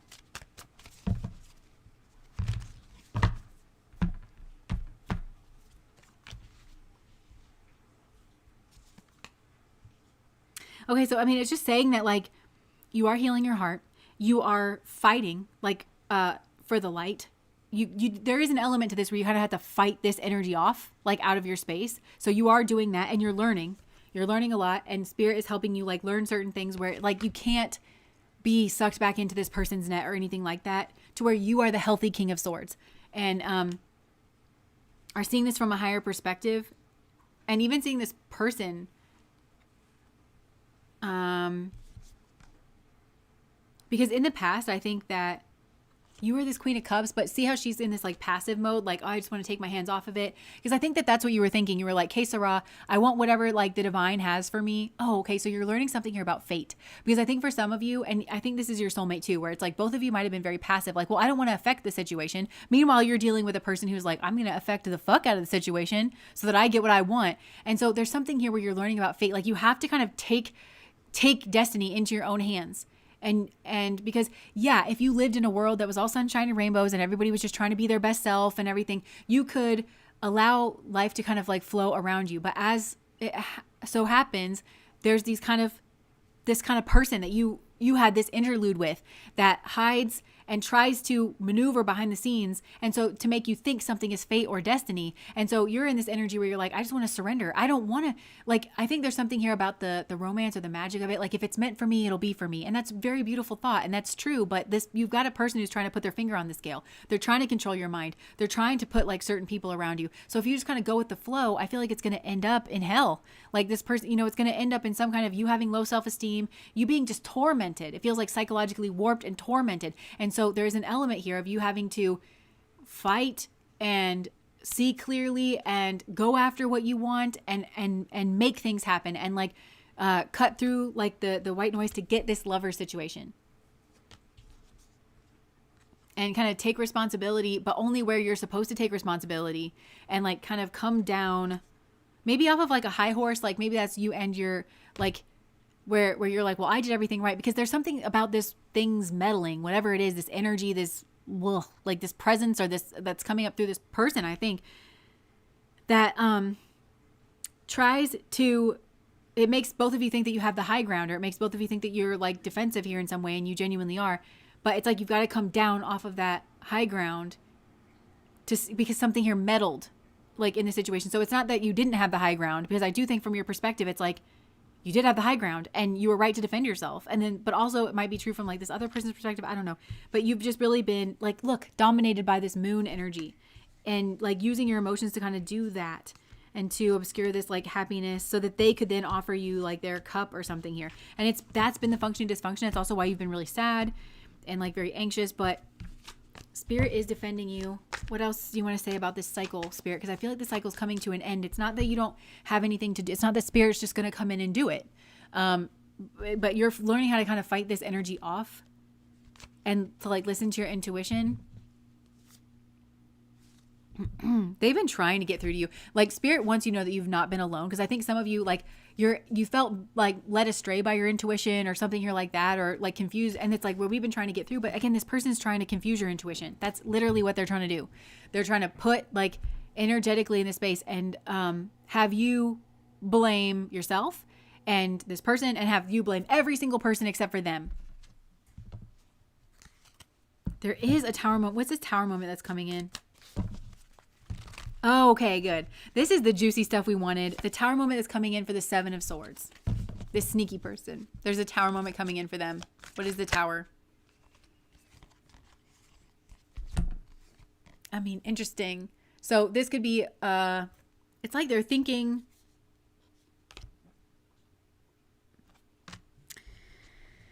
that they can level up or push something here, but there's some type of competition or... What is this?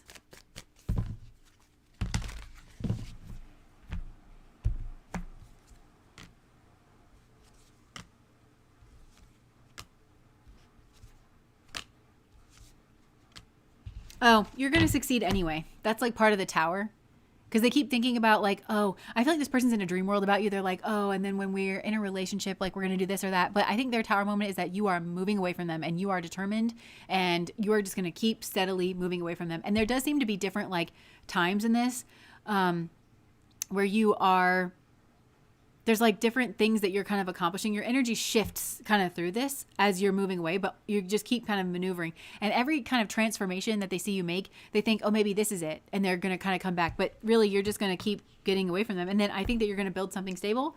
And that's you breaking through your karma. But you know what? This is crazy because I feel like you and your soulmate, you have your own karmas. You have your own karmas here. Like, so, and it's about being independent. So for you, it's like, I don't know, still finding your happiness in this situation, still pursuing that and just being determined, like single-minded determined to keep getting away from this person. Even if they still are having some type of effect or influence, which that will lessen over time. But like, even if they're still having that, just like make up in your mind that you are never, ever going back to this person. Nothing will ever change. You could be homeless on the side of the road, and you are going to really make that ditch your home before you would ever go back to this person. Like, just resolve it in yourself. And then that's the thing that you need to kind of break through and like actually finish this cycle, because it's like you in the end being strong and like tough and triumphant. And for your soulmate, I feel like it's similar, but I feel like theirs is actually the hermit mode, and it feels kind of more, yours feels kind of sunny, and it does feel victorious. It feels like I fought my way through, bitches. Like it feels very much like that. And like I'm just seeing you at the end, like, yeah. But for your soulmate, I feel like it's more of a hermit energy. Whether they're like, they need to be comfortable alone.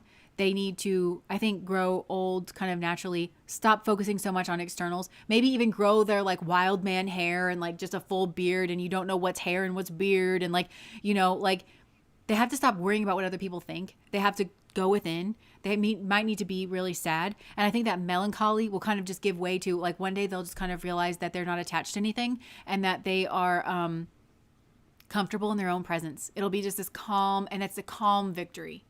Because I feel like you know that within yourself. And this person knew some kind of external victory. But now you're going to know some kind of external victory. And then that feels like the thing here. Yeah, and letting go of self-judgment. I think something here was like, was an accident. Like you and your soulmate here are very cooperative towards each other, very teamwork. I think something here was like an accident, but it wasn't an accident like between the two of you, and it was intentional. It was intentional coming from this other person. And I'm hearing myself say in readings over and over again, this person wants you to think it was an accident, but it was no accident. And see how that kind of makes you think that you're dealing with this person that your focus is on because you love this person. But actually, it's somebody here from your past that was putting in there. It wasn't an accident. You see how that's the truth, but it's kind of confusing. Like I feel like this person caused this through maybe some type of teamwork that they were doing. And then you were trying to be passive about it. Like, well, if that's my person, then they're going to come back. But destiny was being like messed with here and obscured here in some type of way.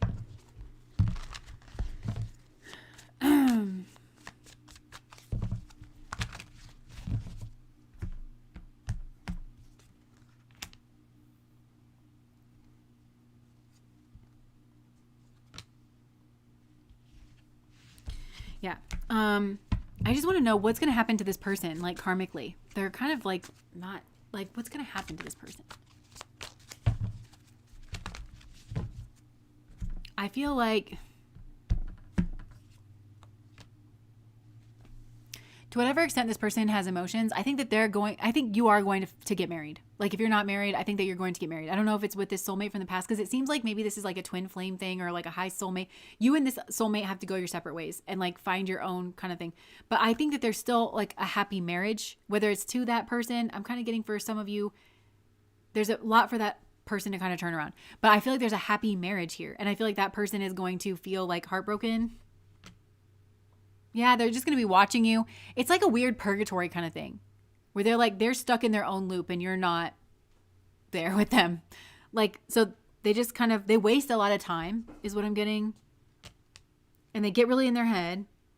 And I think these things kind of start to turn on them in their mind, like where maybe they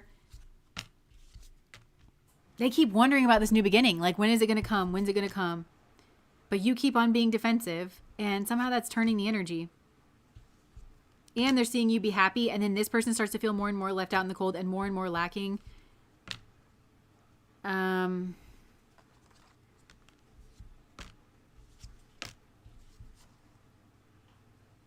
Yeah, like you just keep blocking this person at every turn is what I'm getting. Like, so they'll because they kind of shift and change their tack, like, oh, I'm going to do this or oh, I'm going to do that. But you just keep shifting and changing. And it's because you really do. There's Jupiter energy all over this. It's like hand of God energy. Like you have so much strong spiritual support. The wind really is at your back. But again, they're not going to do it for you, like your guides and stuff. And I think this is part of like your own transformation of like, you are very strong. And that's the image you're going to have of yourself. You're not going to be, because remember like in pile number 1, that King of Swords energy, and it was like they were so like turned on by trying to keep you small and delicate and like, you know, but you're not that. You are, I mean, there's an innocence to you, but you have this Jupiter way, like of, it's actually very sexy, because a lot of times Jupiter dominant women, they're bombshell type women. Think about every pop star and how a lot of them are tall and they have like a presence about them, and they make their own money in the world. They're like very successful and they're very sexual at the same time. Like it can be like this kind of like bombshell sort of, you know, energy. You have that energy and it's very sexy, but it has to do with you being in your power. And they're kind of trying to cut you off from that so that you can be their little plaything, like their little sad, not sad, because they don't want you to be sad. They want you to not want for anything else. They want to stuff you in their home. I just heard barefoot and pregnant. They want to kind of stuff you in their home, make you feel sad, make you feel incredibly criticized so that you don't feel like your place is out there in the world. So that you don't feel like you're meant for a leadership position or like that you're meant to expand, because you are meant, you have a dharma. It's very Jupiter, which is like spiritual mission. You have some type of knowledge, or you have some type of growth, or like you're supposed to be managing some type of like external resources or something here. And this person wants you to feel like that's not your place, and that you tried and the world was too harsh. And so all you want to do is be in this person's home and bake bread for them. Not that there's anything wrong with that, but this is a group that if you are honest with yourself, you know that you are more of a Jupiter energy, that you're a leader, that you have knowledge, that you're meant to like kind of expand, that you have a strength to you. That is what's attractive. And this person is trying to make you feel like that's the wrong path for you because of you've been rejected. Chess in the City, thank you so much for the super chat. Oh, you're welcome. Yeah, so just they want you to not believe in yourself. They want you to like feel, this is horrible energy, because I can see that they're so immensely schmegally attracted to you. So it's like they want to use your body in that way. But they also want to break your spirit and like kind of get you to not feel like you're so attractive. But like this person's so attracted to you, like in your body, but also they're attracted to that. I feel like they're even attracted to that strength energy, but they want to control and dominate. So, I keep wanting to apologize for this energy just taking over the reading, but I feel like they've taken over your mind and like your entire life. There is no kind of getting away from this, but it's just being single-minded about like moving away from it. And you will have mastered this energy like by the end of this. Yeah, because you know the truth. And so this is about holding your boundaries. This is just about holding your boundaries and making up your own mind and being determined to make up your own mind, because that's what this person's trying to take away from you. So, okay. Yeah. Jupiter is high in my chart. Yeah. Spiritual muscles. That's like really what this is. Okay. I hope sincerely that you sage yourself, like have a bath, like relax, take care of yourself, love your body, cherish your body. Just know that this is the way that this snake is trying to get in there, trying to get into your mind. And so just know that, like when you kind of start to think those things about yourself or anything, like just know that these are the chains that this person's trying to put around you. And I'm hearing that Bob Marley song. It's like emancipate yourselves from mental slavery. And I feel like there could have been some type of feeling like mentally enslaved to this person, if not in this lifetime, in other lifetimes, where you could have given yourself over to this person, or like, you know, totally completely or something here. I don't know. But yeah, this is rough. This is like a rough freaking energy. But you've fought a lot of the battle because I feel like a lot of you know who this person is. Like you've uncovered this energy. You recognize this energy. You've unmasked it. You know that it's around. You know that it's trying to kind of weasel its way in and like also hide. It tries to pretend like it's your soulmate. It has this kind of psychic ability. You know what you're dealing with now. It's very empowering. So this was a very specific reading. I'm sorry for those of you that this did not resonate with, because it just feels like this is huge. This truly feels like a huge karmic cycle that is in progress and like has its own momentum now, like, which I feel like is a big deal. Because before this energy was so well hidden, but now it not only is it unearthed, but like you're moving in the right direction, and there is going to be this wind at your back momentum. This is going to get way easier. Like, cause at first it's like, because you've had to become aware of it and then get yourself in motion, like away from it as it's pulling on you, like you're gaining in strength and like the momentum, you're picking up more and more momentum, and you're just going to keep going and going and going. And it's going to get easier and easier and easier. And the wind is very much at your back, and this person's decreasing in there, because you're going to get several wins over this person, like, because they keep thinking that they're going to turn you around, and you just aren't. You're just going to keep gaining and keep going. And that victory, your guys are saying the victory is truly yours, because they haven't really come in to like help you. They've been trying to kind of get through to your intuition so that you kind of are aware that this is going on. But they just are like, yes, thank you for saying that. Like, we've been trying to get through to like your intuition. But we have to contend with this person. And now you know that we have to contend with this person, you know, or this energy, this like snake energy in the Garden of Eden. So that's just, it's just a win. And the win is entirely yours because you became aware of it. You walked this through. They helped you as much as they could, but they want you to know that you're a bad mother trucker, basically. You are. And you can believe in yourself. You can do it. You are smart. And again, I think this has to do with claiming the Queen of Swords energy or the King of Swords, like even that, kind of energy, like really embodying that swords energy. It's not mean. It's not. And I've read your cards for a while for a lot of you. And I know that we've kind of worked through each of those things too. Like it's not mean to know what the truth is and to guide your life by the truth. And you don't have to say anything, but if somebody's going to push you on it and you have to kind of say like, well, here's what the truth is, that's not mean. It's not wrong for you to have that internal process of like just being nobody's fool as well. You don't owe it to anybody to be a complete fool. And to not critique what it is that you're being confronted with. You don't owe that to anybody. And it's imperative to get this kind of energy away from you. So you'll never forget that. But okay, that's what I have for you guys. This has been a long one. I came at the reading at the exact perfect time. I'm so glad. So thank your guides, or I don't know, or just even make that effort to connect with your guides or something. I feel like this will fold into your own practice. Like again, before you're drawn into your pile or before, the pile thing. Remember I said that at the beginning? Like that it might be its own message. Like if you get drawn into the wrong pile or something like that, like it could be its own message. So for some of you, if you feel like Beth just said like, hey, I was, I know your name is Be the Doer and I'm so sorry I keep calling you Beth. Anyways. So I feel like, but, I just came in at just the right time. It might be like, oh yeah, like your intuition is on point because you're filtering out this other energy. You're able to kind of like critique it or challenge it. And so what is your actual intuition. That might be like part of the message, but, oh yeah, because I always think that and I always get that. Like even choosing your pile is helping you. It's a spiritual message in and of itself because this energy is trying to throw you and throw your intuition off. So that might be something to kind of work with. But I feel like there's a process that you can have on the back end. Now that you know that this is a thing, there's a process that you can have of just kind of slowing down, critiquing, kind of a thing. Not just jumping in or like going with the flow or destiny's got it because somebody is trying to fuck with your destiny. So, okay. That's what I have for you guys. Thank you so much for spending Friday with me. We do have a Patreon reading tomorrow. It is a pre-recorded reading and it is messages from your ancestors. And I can't really remember what the messages were, but I think it was like an interesting one. Because I was trying to give you like basically sometimes whenever I bring it up, I just kind of give my synopsis of like, oh yeah, that was really cool. Or there was like, but yeah. And you finished recording it and you just like dumped it out of your mind. Yeah. Well, I recorded over like a couple of days too. I know. But do we have any love candles left or? There's a few left, yeah. There's a few left. Also, I want one more for myself. Yeah, obviously. Okay. Because I've been burning them as I've been doing the readings. And, but yeah. Okay. And I feel like it's actually helped with this. So, if you are interested in the candles, which actually might help, and I'm selling you a product right now and you don't need it. You really are your own powerhouse. Look at how far you've come.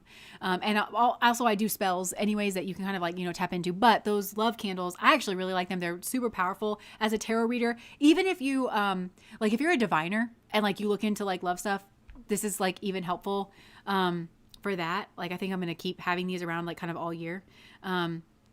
But given all of this going on, like that candle might really help because it has things in it to like lift illusions and like confusions and things like that and to heal masculine and feminine energies and stuff. And it might, if you are resonating with any of this, honestly, might be good.